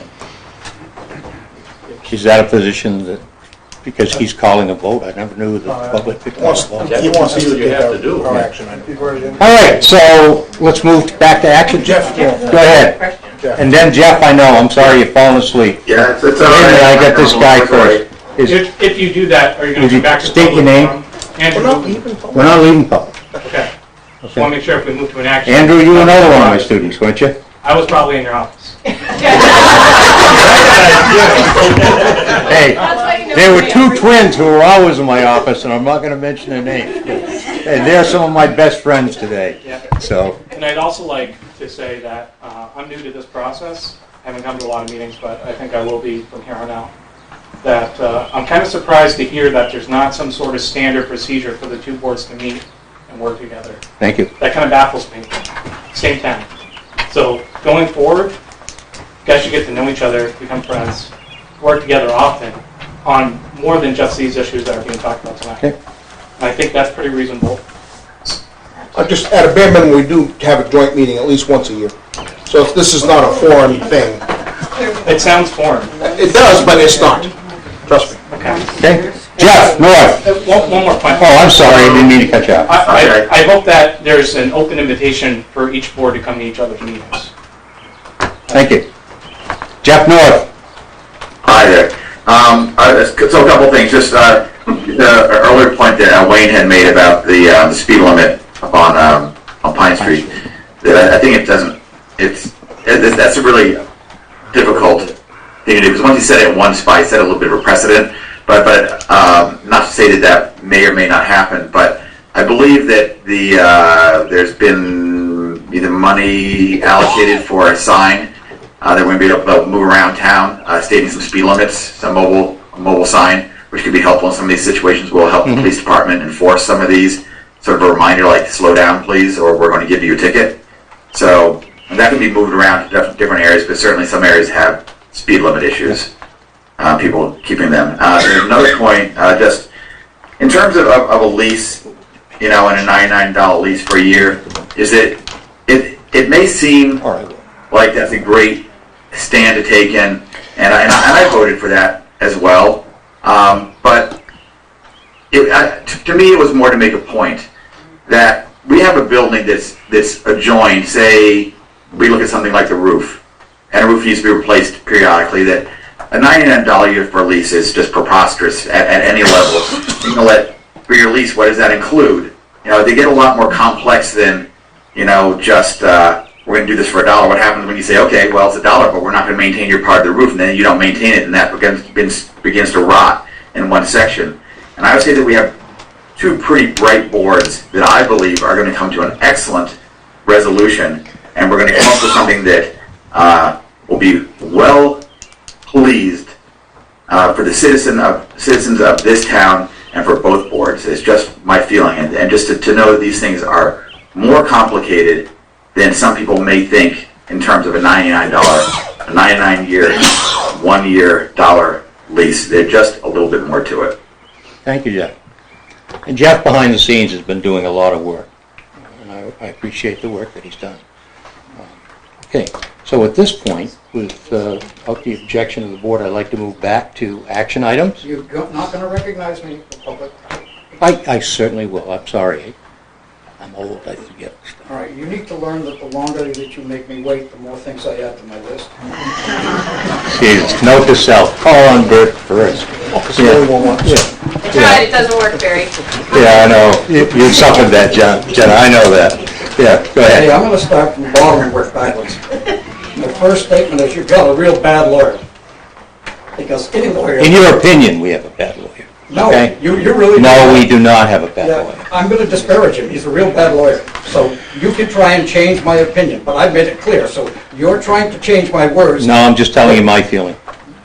Well, I guess I get the floor right now, so let me have it. Okay? So he's a bad lawyer. Yep. You get bad advice. You won't give the opinion now, but you don't give it. You create a pissing contest, which in fact turns into a lot of litigation, i.e. Sullivan County. So I don't see why you would not release that opinion that you have to us. For Hunter to sit here and say you don't divulge your side, okay, you're going into a divorce. Wayne, I'm going to divorce you. And so Wayne... I'm not going to divorce you. Yeah, go ahead. I'm happy. He's passing the buck already. So, Bert can't sit one way. Go ahead, Bert. All right, well, I guess I'll leave that alone. Thank you. Now, I'm going to tell you something obviously you don't know. You know, you could next year, you could put your own warrant article in there to undo that lease. Did you know that? Yes. I mean, you could. Yes. That's your only remedy. Because outside of that, you offend everybody. Like I said, the ignorant voted for it and the smart voted against it. And that's not how we feel. Well, okay. But that's... We heard the will of the people, and... Okay. You're debating me now, and it's a public forum. You're supposed to listen like you did for everybody else. If you want to fight with me, we'll get into it in good shape, okay? Because I like a good fight. So, that being said, you can do that. Now, you want a lease. 45 years ago, we went into that building without a lease. There was no lease before for 45 years. There was agreement between people who thought about community. The exiting town manager stated that clearly when we joined in to be part of that. Even though we didn't join in financially, we made it possible. We joined in as opposed to oppose. So that being said, your lease will be minimal at best. What will you get out of it? You'll get what we think is reasonable for us to do. If the roof needs repair, we'll repair our portion. If you do the whole thing, we'll repair that percentage of portion that you do. Because we need to preserve the town building, regardless of whether we are in as a tenant and you think you own it. I agree with you. So we will have no problems doing those kind of things. Our power, as we've already suggested from the beginning. You have a real big problem with me because you slept on your rights. When the deliberative session happened, you sat there and did nothing. That was the worst thing you could have done. Because, for all intents and purposes, you consented to it without the objection. So what was it that made you, or who was it that made you not speak? That's a question. I don't have the answer to that. Okay, that's fine. I want that lawyer's opinion. And as a board member, if you want to sit down with us, I think you'll find that we won't talk to you without it. Because You're saying the school board won't talk? I think, because I'll do everything in my power to convince them that we, being dragged through the razor blades here, and you're acting on a legal opinion that you will not supply to us.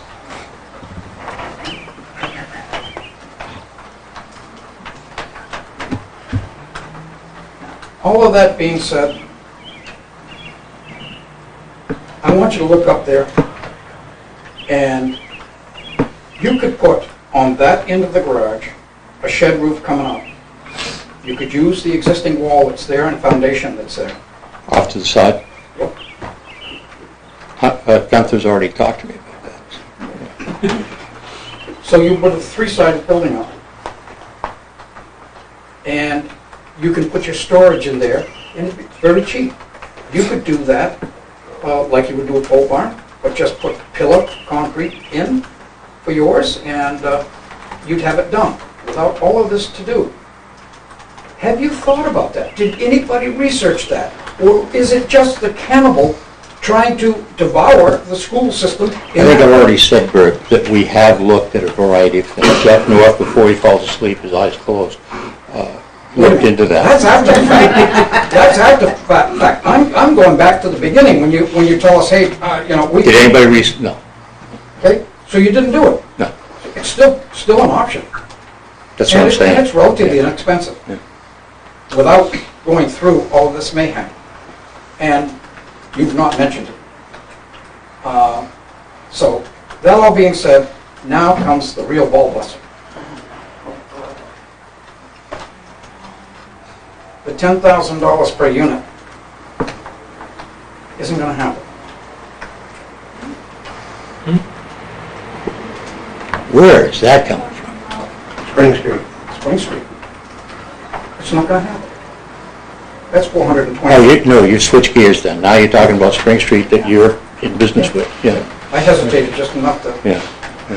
kind of break that record and go on to the next one. Yeah. It's $420,000 lost to the community. How come? And you sat right there and you said, I hope you don't give away the store. You did. When they were there. You changing your mind now? Wow, Barry. I did not oppose the $420,000 coming in. Okay. Thank you. So, I don't know what in hell you're relying on for that statement. You said it. You said, and I wish we could go back, you said... You're going to have to go back. You're going to have to prove it to me, Barry. Because the $420,000 is money coming into you that by extrapolation or other, maybe if if the children that were in there, if there are children in there, in the school system, that would be a bank that we could draw from. So never me against the 420,000, Barry. I understand that. So erase that.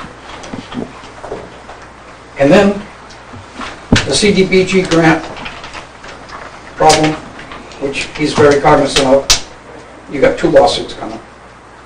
So that all being said, as a board, you need to do some serious look at where Hunter has led us, because it's now gotten very, very expensive.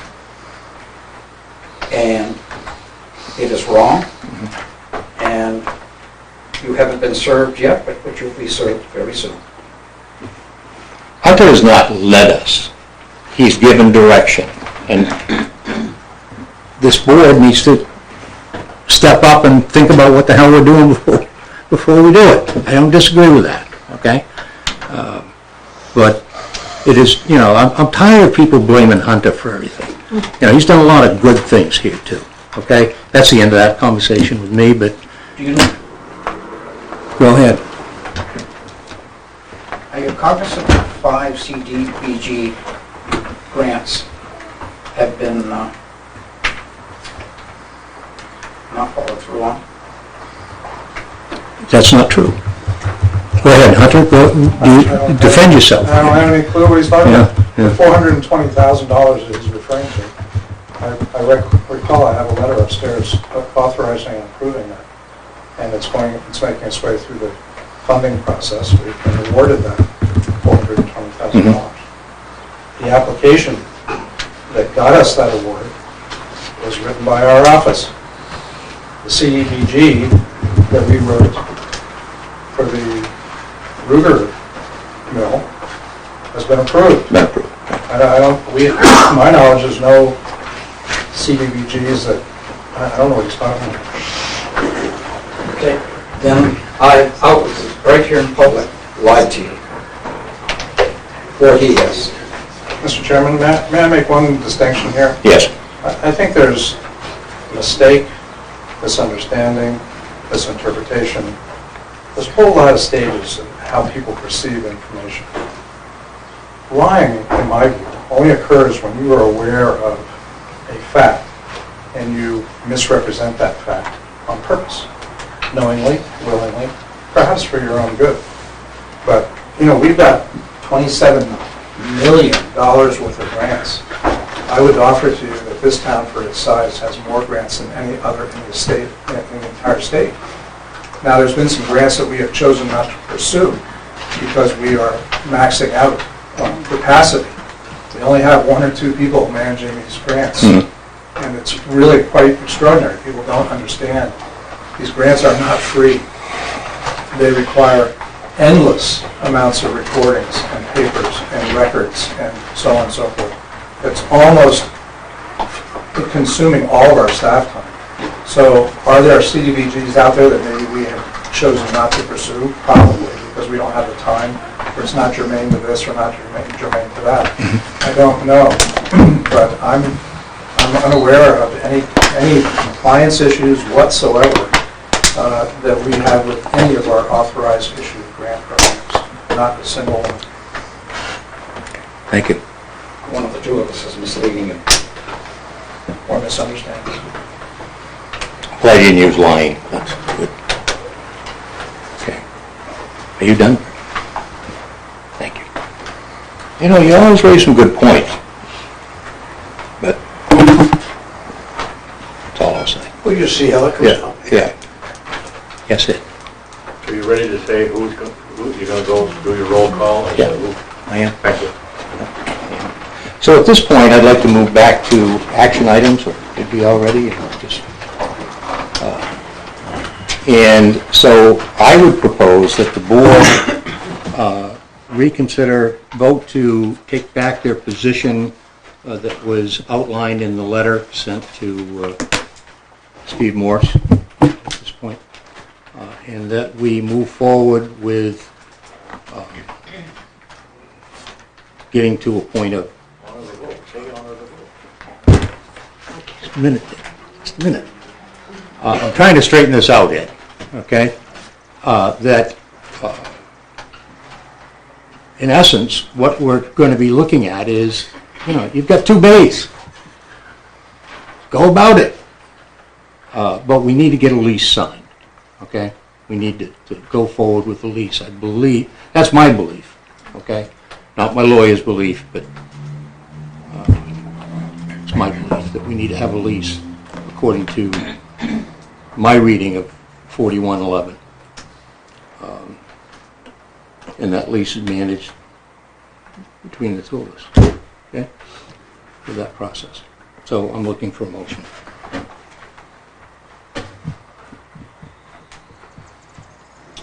Stay with me. Just working it out in my head down of word. No, I'll bear with you because I was afraid nothing was going to. How do you word it?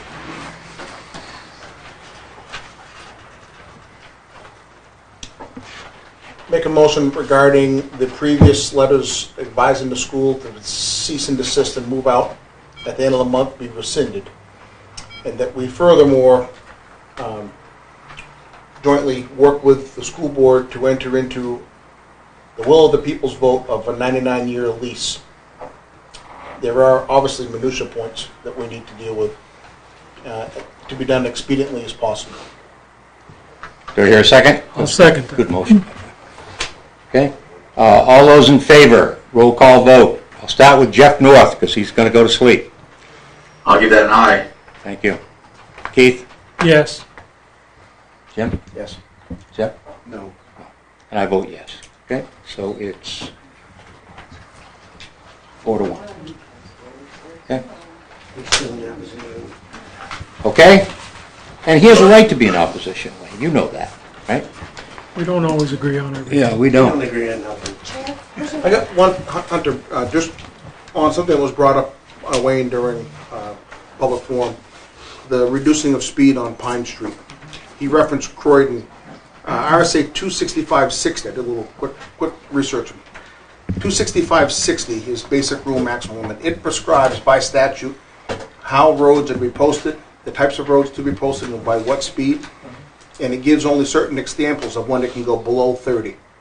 So unless that section is within a school zone by the school, the statute does not allow legally for that. So I'd like to know how Croydon accomplished that goal legally. They can put whatever signs they want up, but it's not enforceable under RSA 26560. That's just my quick read of it, so to help him out with his effort later I was on. up visiting in Rocky Branch the other day, and they've been enforcing it, so. Yeah, so you can put whatever you want. To enforce it is another matter. So, Kathy? I was just wondering, you probably can't do it tonight, but I'd like an action item, maybe next meeting, about the building permit or the resolution of the town property. Thank you. Yeah, I'd be open, Steve, to talking with you and the entire board about how we can move forward on that quickly, because you're running out of time. So, and if you get any more cease and desist orders from an office in this town, would you please let us know, let Hunter know that?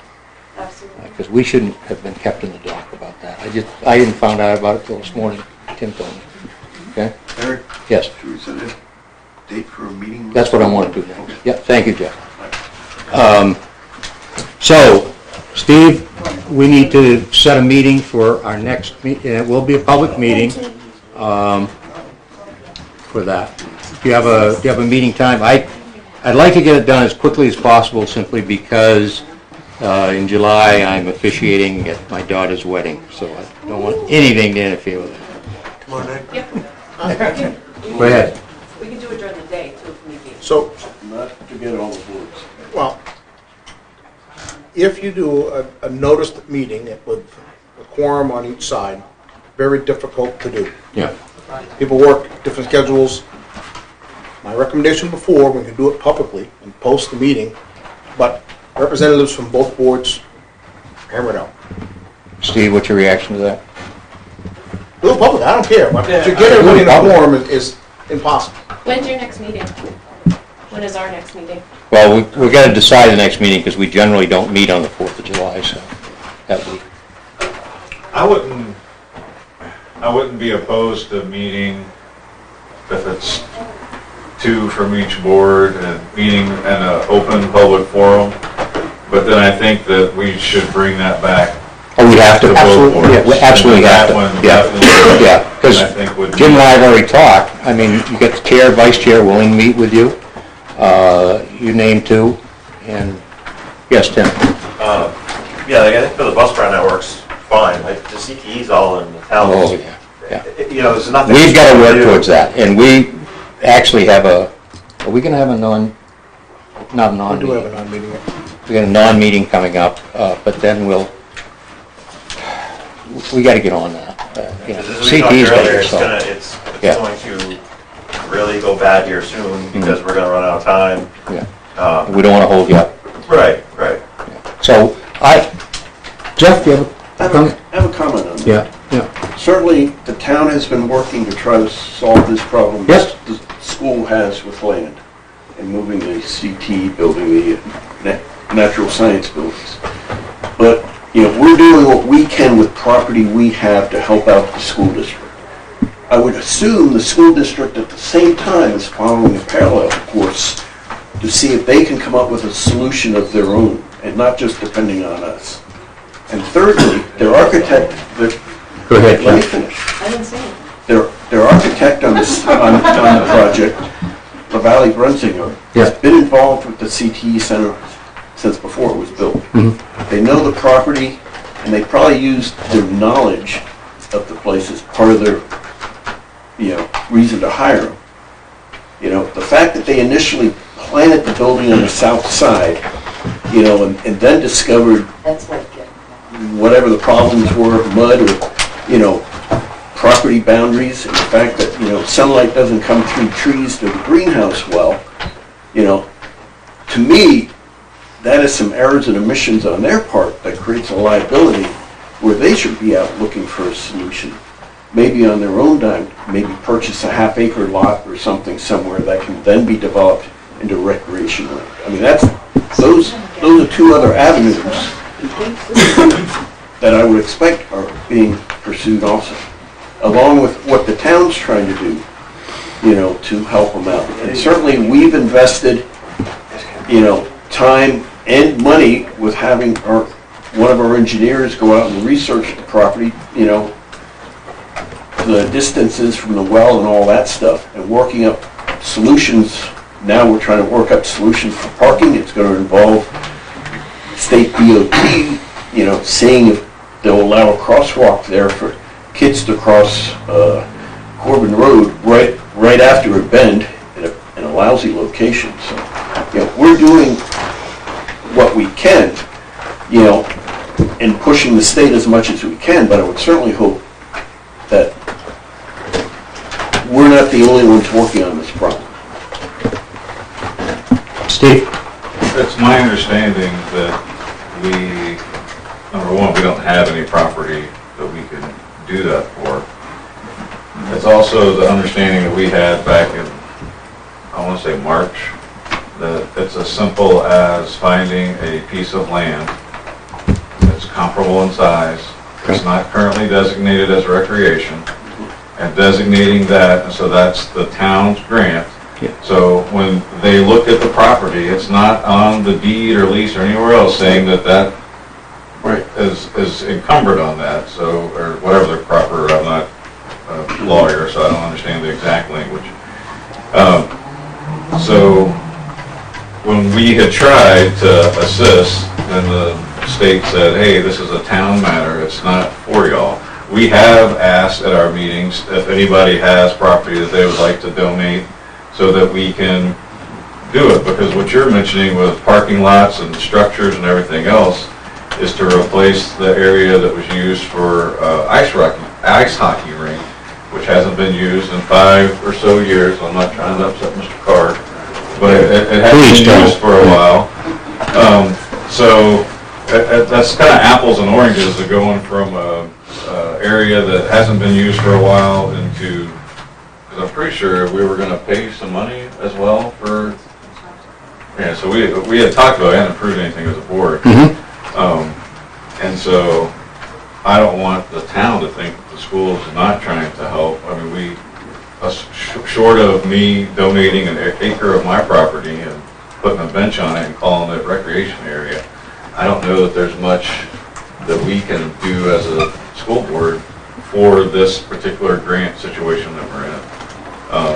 And Ed has been working Right.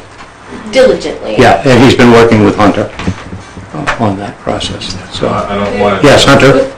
I'm sorry. Go ahead. When this whole process started, I was in communication with the state, and what they told me is, all you need to do is get 1 acre, all the town needs to do, that's what they said to me, all the town needs to do is get 1 acre of land, call it a recreation, put a bench on it, and make it bird watching. That's all you need to do. And they had said that we could move forward with it. All we got to do is have a plan that's in place, and this should not impact any of our changes, any of our renovations. It should not impact any of it. All right. They told me that. They told Ed, my BA, that. And then all of a sudden, there was a phone call made by the town manager, and now it was, we're not allowed to speak to them anymore because it's not school. It's not a school grant, it's only a town grant. It's the town's responsibility to do whatever they need to do for that property. So they're not even allowing us to have conversations with them anymore. The state. Okay. The state that Hunter's been working with. And so all of a sudden, we've been pulled out of it. I have asked if we could have a meeting, and I spoke with Hunter about this, if we could have a joint meeting where we could bring in the person to have that conversation, so that way both boards have the same information, because I've been given one set of information and Hunter's telling us something totally different that we heard. And so we don't know what is fact and what is fiction, right? We don't know what's been going on. What I do know, one of the things that I do know is that I was told that in May, Hunter was told in May that property was not usable for anything. The property, Yes. Ed found out last week. So even the conversation there is not moving forward. And this is something that we were told from the state that would take roughly 2 weeks. And now we're going into 3 months, 4 months. And so we don't know what's going on. And I know I received an email. I asked, I said, how are things going? And it just said, I have nothing to report. Hunter? Yeah, the risk of having this conversation evolve into a he said, she said situation is that I have spoken with the state directly. I can only tell you what they told me. They explained to me as the grantee in this matter that we have to ultimately agree with whatever is proposed. Their requirements, as they explained it to me, was the property has to be of like size, equal or greater value, and must not have ever been a recreation use prior to that, and it has to be similar in functionality. So those are the 4 criteria that we understand we have to meet. So the key issue is that functionality. May I make a point of order? He's talking. It's about something completely different. Tapping fingers on the things is making the microphones go like this. Somebody's been drumming at that. I'm sorry, that was me. Thank you very much. So we understand that in essence, there's 4 criteria that must be met. Right. And if you think about this, it makes some sense. The town, who knows when, was given a grant to develop the property north of the school. It's a good-sized piece of property for recreational purposes. So if you need to take an acre away from it, you are compromising or you are changing the deal that you originally made with the grantor. So they want, if you're going to, I'm making this up, if you're going to take a acre of recreation property out of the deal, you have to put an acre of recreation property back somewhere that's of like value, like size. Why in the world would they let you take an acre out and put in a quarter of an acre or a fifth of an acre? It really can't be used for anything but bird watching when it used to be a football field. That doesn't really pass muster. So it was understood whenever we started this conversation that I'd be working with Ed.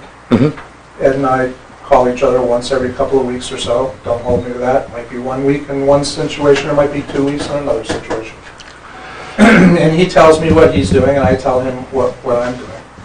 The last conversation I had with him was, I'm going to say early last week, or maybe late the week before that. He indicated to me that he was unable at that time to find an appraiser. The state has required him to hire an appraiser of some unusual background to appraise the value of that parcel that's coming out. I don't understand what the particular skill is for this particular appraisal, but it's something to do with that appraiser's ability to appraise recreation property, or whatever the case may be, so that they can document what the value is that you're giving up. So he's been working on that. He tells me that he's had some difficulty finding that person. He has also told me that the state has required him not to just survey that one piece that's coming out, but they've asked him, or are requiring us, to survey the entire parcel, the entire parent parcel, not just the quarter acre or whatever it is that they're taking out. And he has yet to find or arrange for that survey to be done. I have explained to him that we have on 2 occasions sent a proposal to the state, to the Department of Environmental Safety, asking them if they would approve a couple of plans that we came forward with.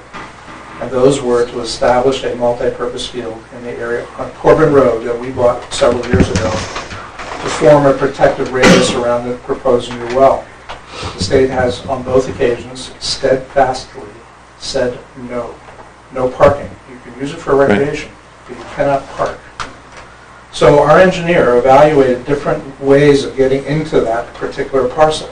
And there are wetlands, and there are ditches, and there are curb cuts that are required, and licenses from the state that you have to acquire to get permission to come off of the state onto the property. You can't just cut curb cuts anywhere you want on state limited access highways.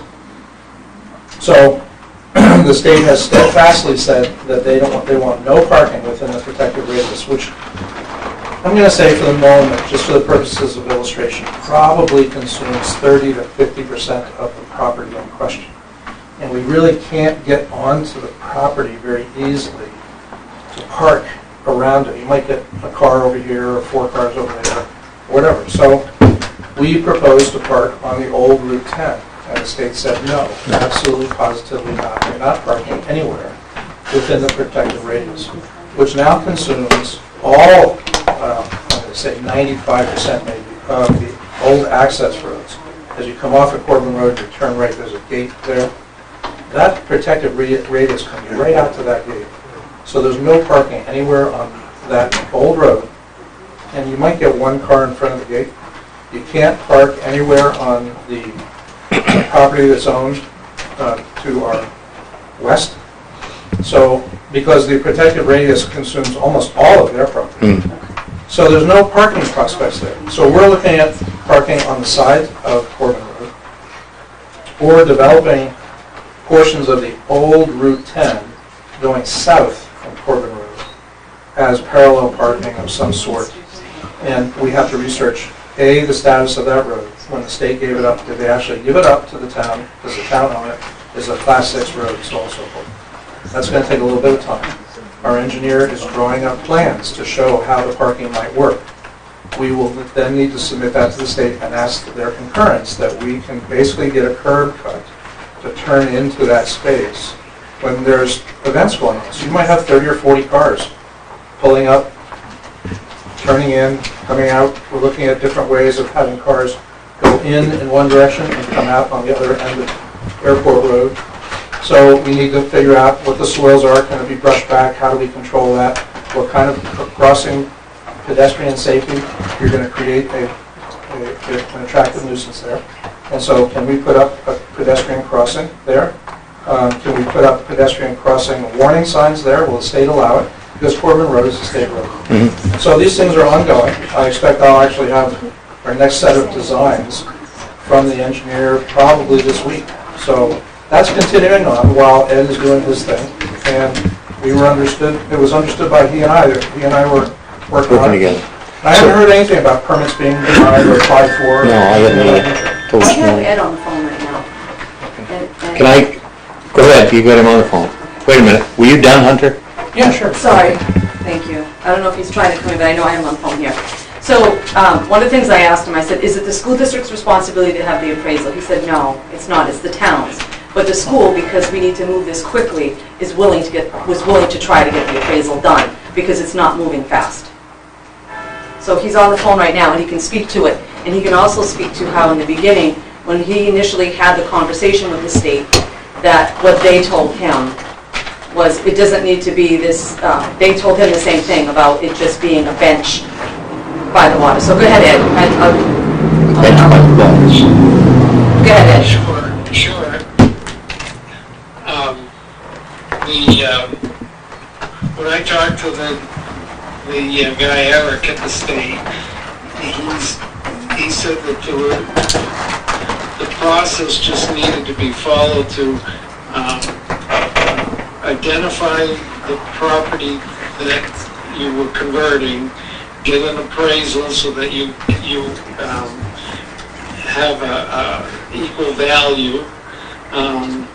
There had to be equal value, equal size, and equal value was both in monetary and in recreational use. And that once you do that and identify a property, then we can work towards making the conversion, and that the new property, we didn't have to actually develop it into the park, but we had to have a plan for how it could be used as a park. Just a plan? Just a plan, Okay. yes. Mr. Chair? Yes. I wouldn't take exception to anything he just said. I think he actually confirmed everything I said. And in terms of developing the property, the school has offered, and I think Ed, and I'd love to have him confirm it or not, has offered $40,000 to assist in the development of that end product. Is that, Ed, do you want to comment on that? I'm 40,000's more than I think I had offered, but I said that there was 40,000 in the capital. There's a capital fund that had 40,000 in it that we could, if it got to a point of making it something that the school district would use as well, we would, we could consider putting it on a warrant to be able to withdraw the money from that fund. Okay. So our proposal, I think we're saying the same thing. And the 40,000 that was offered as the schools offered to help improve the property. It's a community asset. Why would we not want to allow the school and the town? Can't we? I'm sorry. Can't we just say designate an area and we don't have to develop it yet? We don't have to do anything and let them get started? Well, we can do whatever you like, but the idea is it's supposed to be, as we've said maybe in two different ways, is it has to be of similar functionality, and right now it is not a playing field. If you put 10 little kids out on it, you'd have half of them come back with sprained ankles or broken ankles or something. So you have to turn it into something that can be used. You don't have to do it right off, though. No, but I think that before we get to the end of this, there should be an agreement between the town and the school as to how it's going to be developed, and who's going to pay for what. Yes, but we have to quantify all this before we get to it. And so I'm still not, I'm pretty sure that our parcel is bigger than the parcel that they want to take out of the easement, but I'm not certain about its value. I mean, if we paid $30,000 for the property, I'm just going to make this up for point of illustration. If the appraisal of the lot coming out were to be appraised at $100,000, then it would be a failed effort. The state would not allow it. So there's a few kind of missing pieces that are still floating. Can we get a friendly appraiser? And I don't know. And I was under the impression that Ed was doing his thing on those items, and I'm doing my thing on my items, and the two would come together at some point. But there's an urgency to go ahead. I don't feel that the appraisal will be that high on that property. It's a landlocked piece of property where it is. So when you carve that out of a 50-acre piece with no access except through the schoolyard. It's no value to anyone else but the school. So it's not going to appraise. I mean, the whole 50 acres is worth probably $1 million, but that 1 acre is not going to be worth $100,000. Yeah, so how quickly can we get the appraisals done? That's what's holding it up, let's get it done. Right, I mean, I could get the appraisal done, I just need to know from the state what type of an appraisal they need. They told me a specific appraisal, type of appraisal, but I asked them for that information and they didn't respond because they don't want to respond to me. They want to respond to the town. See. Okay, so we need to look into that and Now that I'm aware of that, I will call him. call him He'll have that and get it information by done. lunchtime. Yeah, good, because we're running out of time. Tim, wait a minute, hold on. There was a woman in the back that hasn't spoken at all. Does the recreational site have to be in place before their permits are issued and they can start building? I believe so. No. If not, let's just do it. On what grounds, on what grounds would the grant issue, which obviously the school board and the school district have a vested interest in making sure that this grant issue is resolved, and I think we're all in agreement that we're going to work together to figure out this grant issue. Can you explain on what grounds the grant issue would hold up the building permit? Since there was some confusion about that before, and what was said was that the building permit normally would be, is the building safe, is it up to code, so forth. Good questions. I don't have the answer. I mean, 'cause I don't want to lose any more money than we need to if it gets held up and... We gotta get this built. I would agree 110%. Gotta get it built. Yes. I just don't understand, just give the permits. It's the school's land, first of all, it's your grant, so you need to figure out how to make that work, but why hold up the permit for that property? I think that was part of the Manchester solution. What was? So, right. Just what you just said. But Manchester's been built and they've been working on this for 3 years. We can't get a permit. Okay. Very quickly to jump into that. Yeah. Yes, Tom. This has been done already. You guys did that with the tennis courts. The tennis courts that were granted on our property, you moved them already. Is that correct, Ed? That's Yeah, but I'm not sure that's a same kind of scenario. See, when the town or the school district decides that use is no longer necessary, sort of like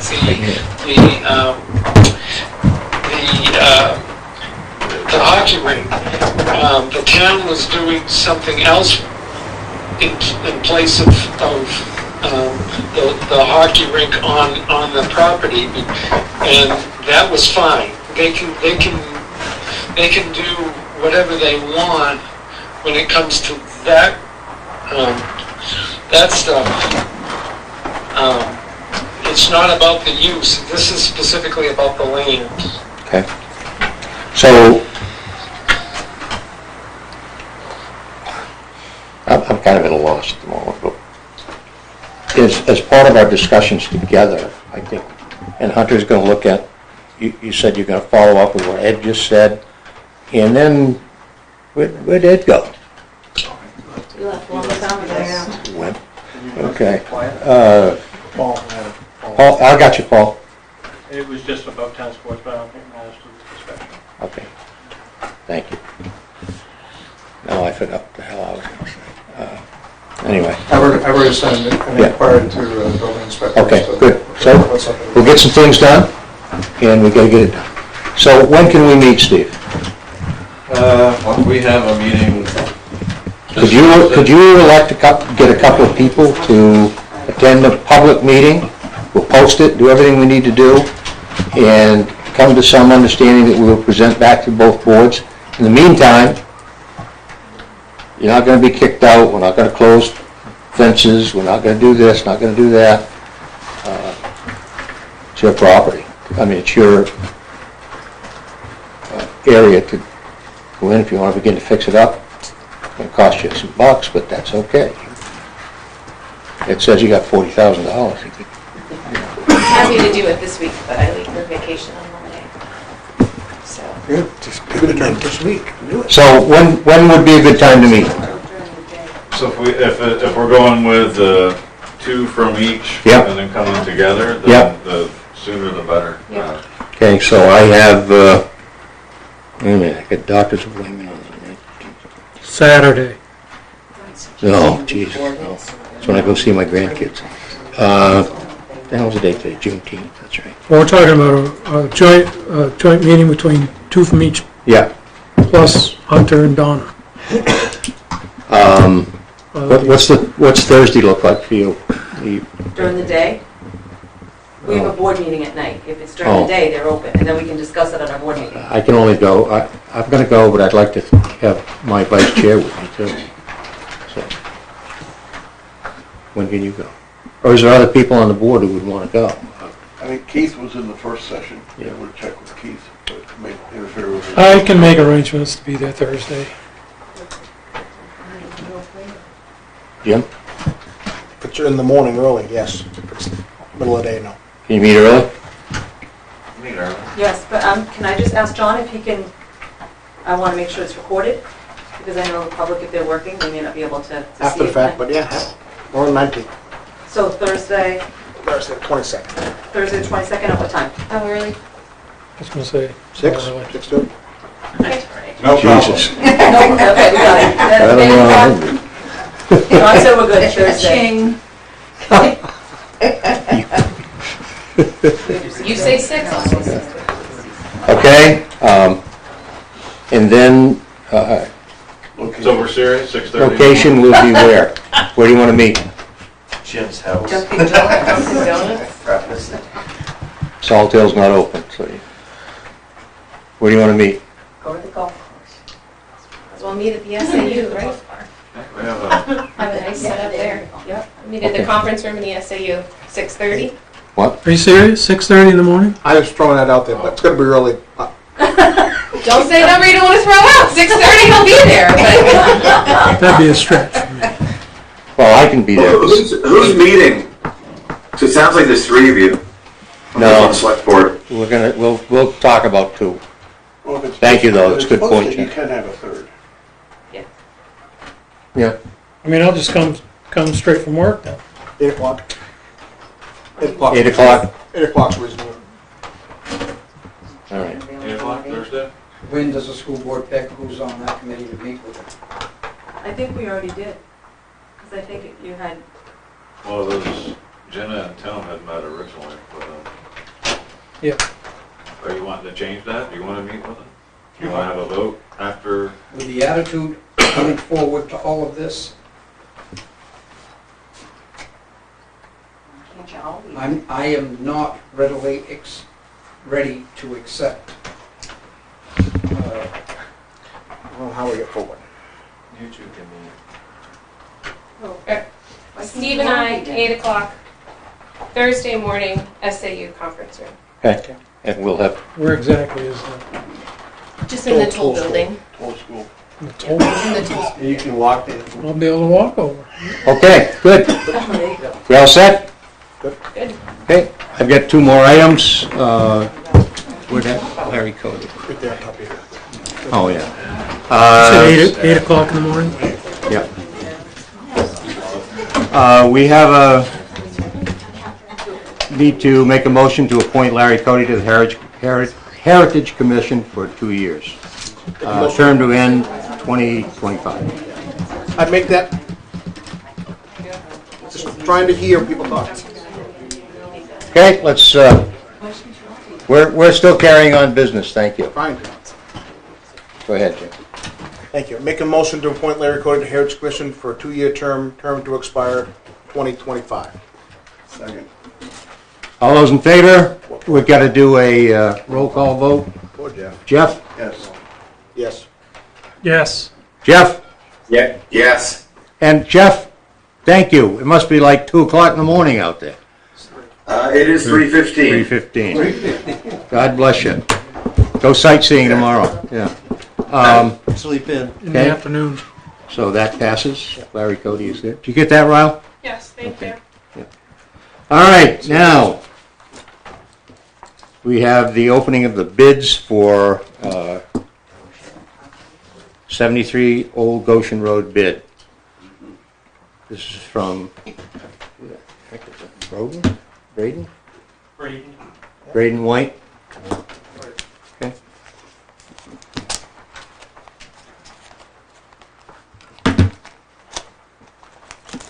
I don't open mail much. My wife does that. So.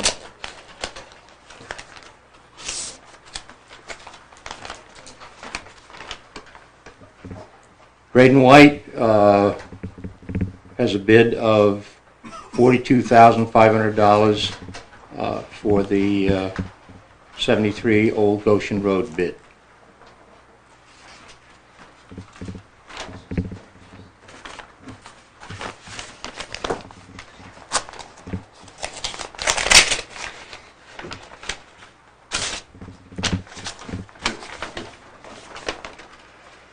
You got a check. The town of Newport hereby notices the sale. Okay, property will be transferred quick deed, and this is from Sean Grisham. Let me look at this carefully.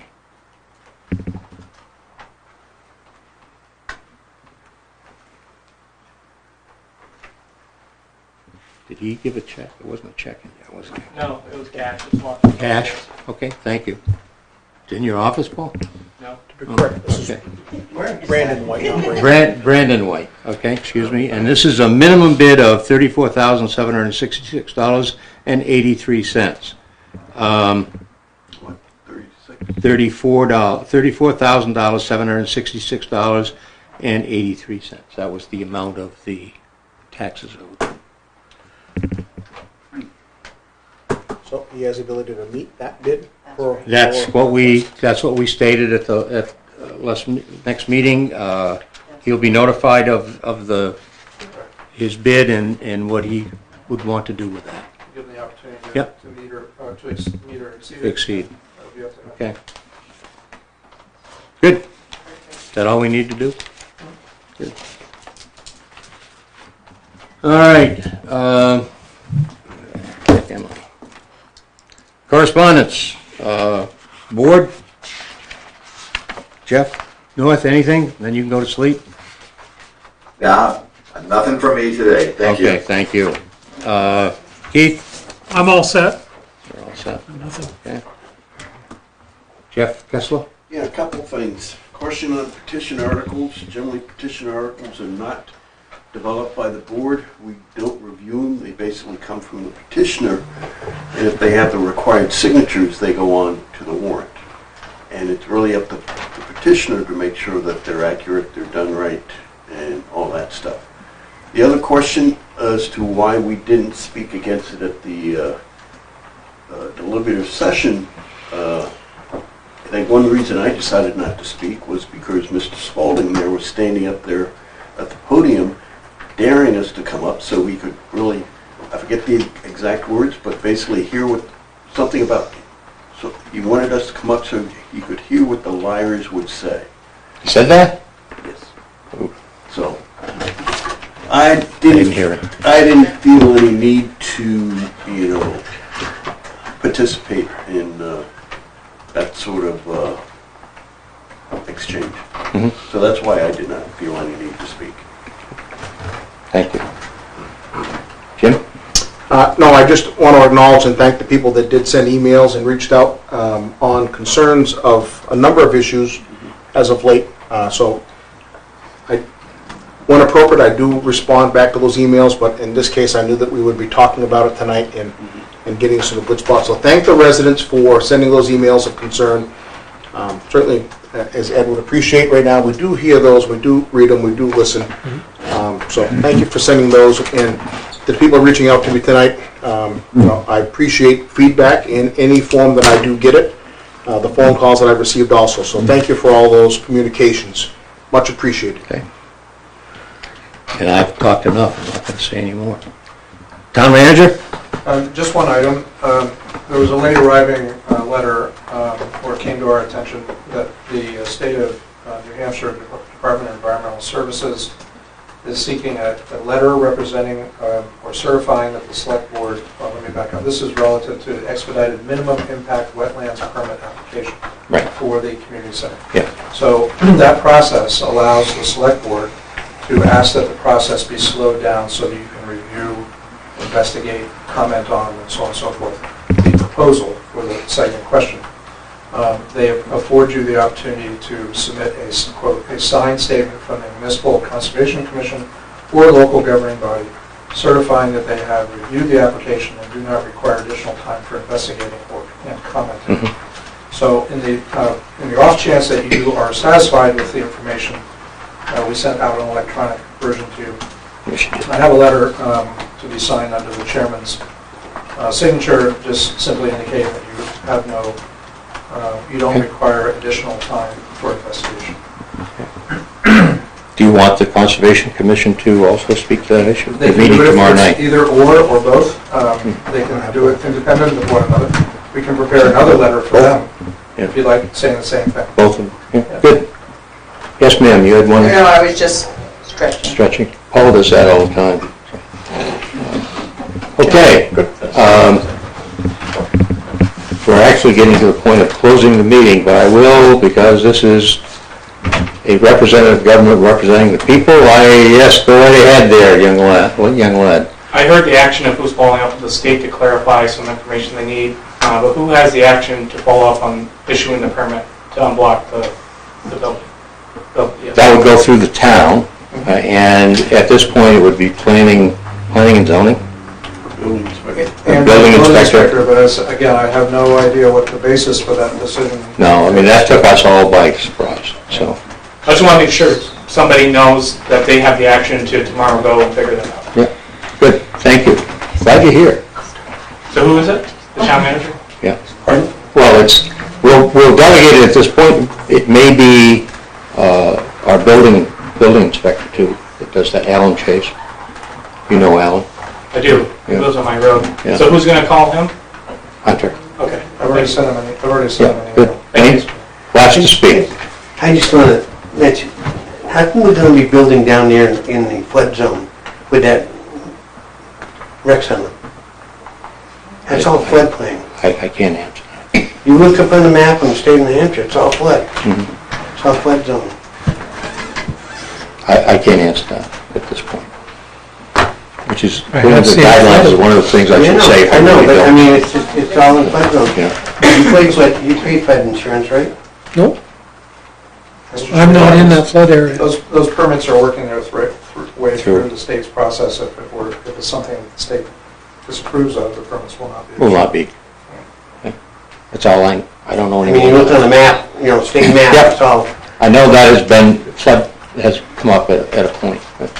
I've seen it. Okay, we have a 9:30 meeting, but I'll But if it is entertain one more approved, go ahead. if it is approved in a flood zone, does that mean that people will have to pay a higher insurance for flood insurance? No, I don't think we get into that. No more than the town already pays for stuff that's existing there now, which is nothing. But there's no building. There would be Yeah. a building. There are buildings there. There's 3 or 4 buildings. I'm not sure Good those question. buildings are within that line. Okay.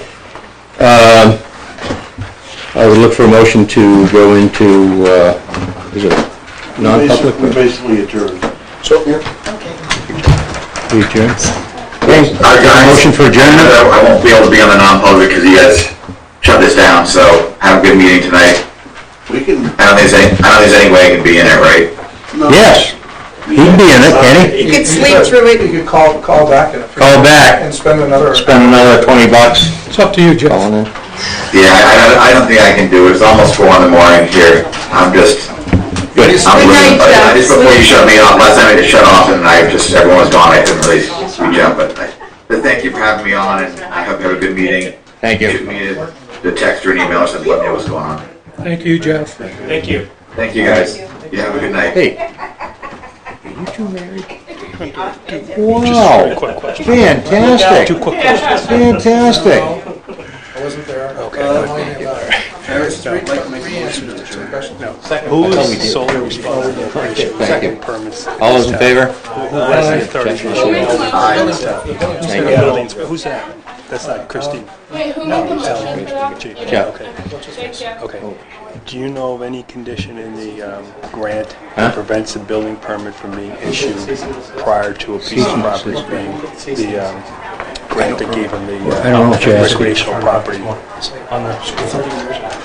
done it? I'm just asking. Christina. Okay, all right, that's fine. So you don't know. You're in charge of her, remember that? Okay. All right, that's. You gotta take care of that. 20 minutes ago, I didn't even know they had applied for a building permit or been denied. Thank you. Notice, all five? Yeah. All right, Good you evening. find out. Thank you, Paul. Thank you. You find out. Riley, thank you. Oh, no, Thank please. you. I mean, they've been talking about this for a week, for months, they say. They've been waiting to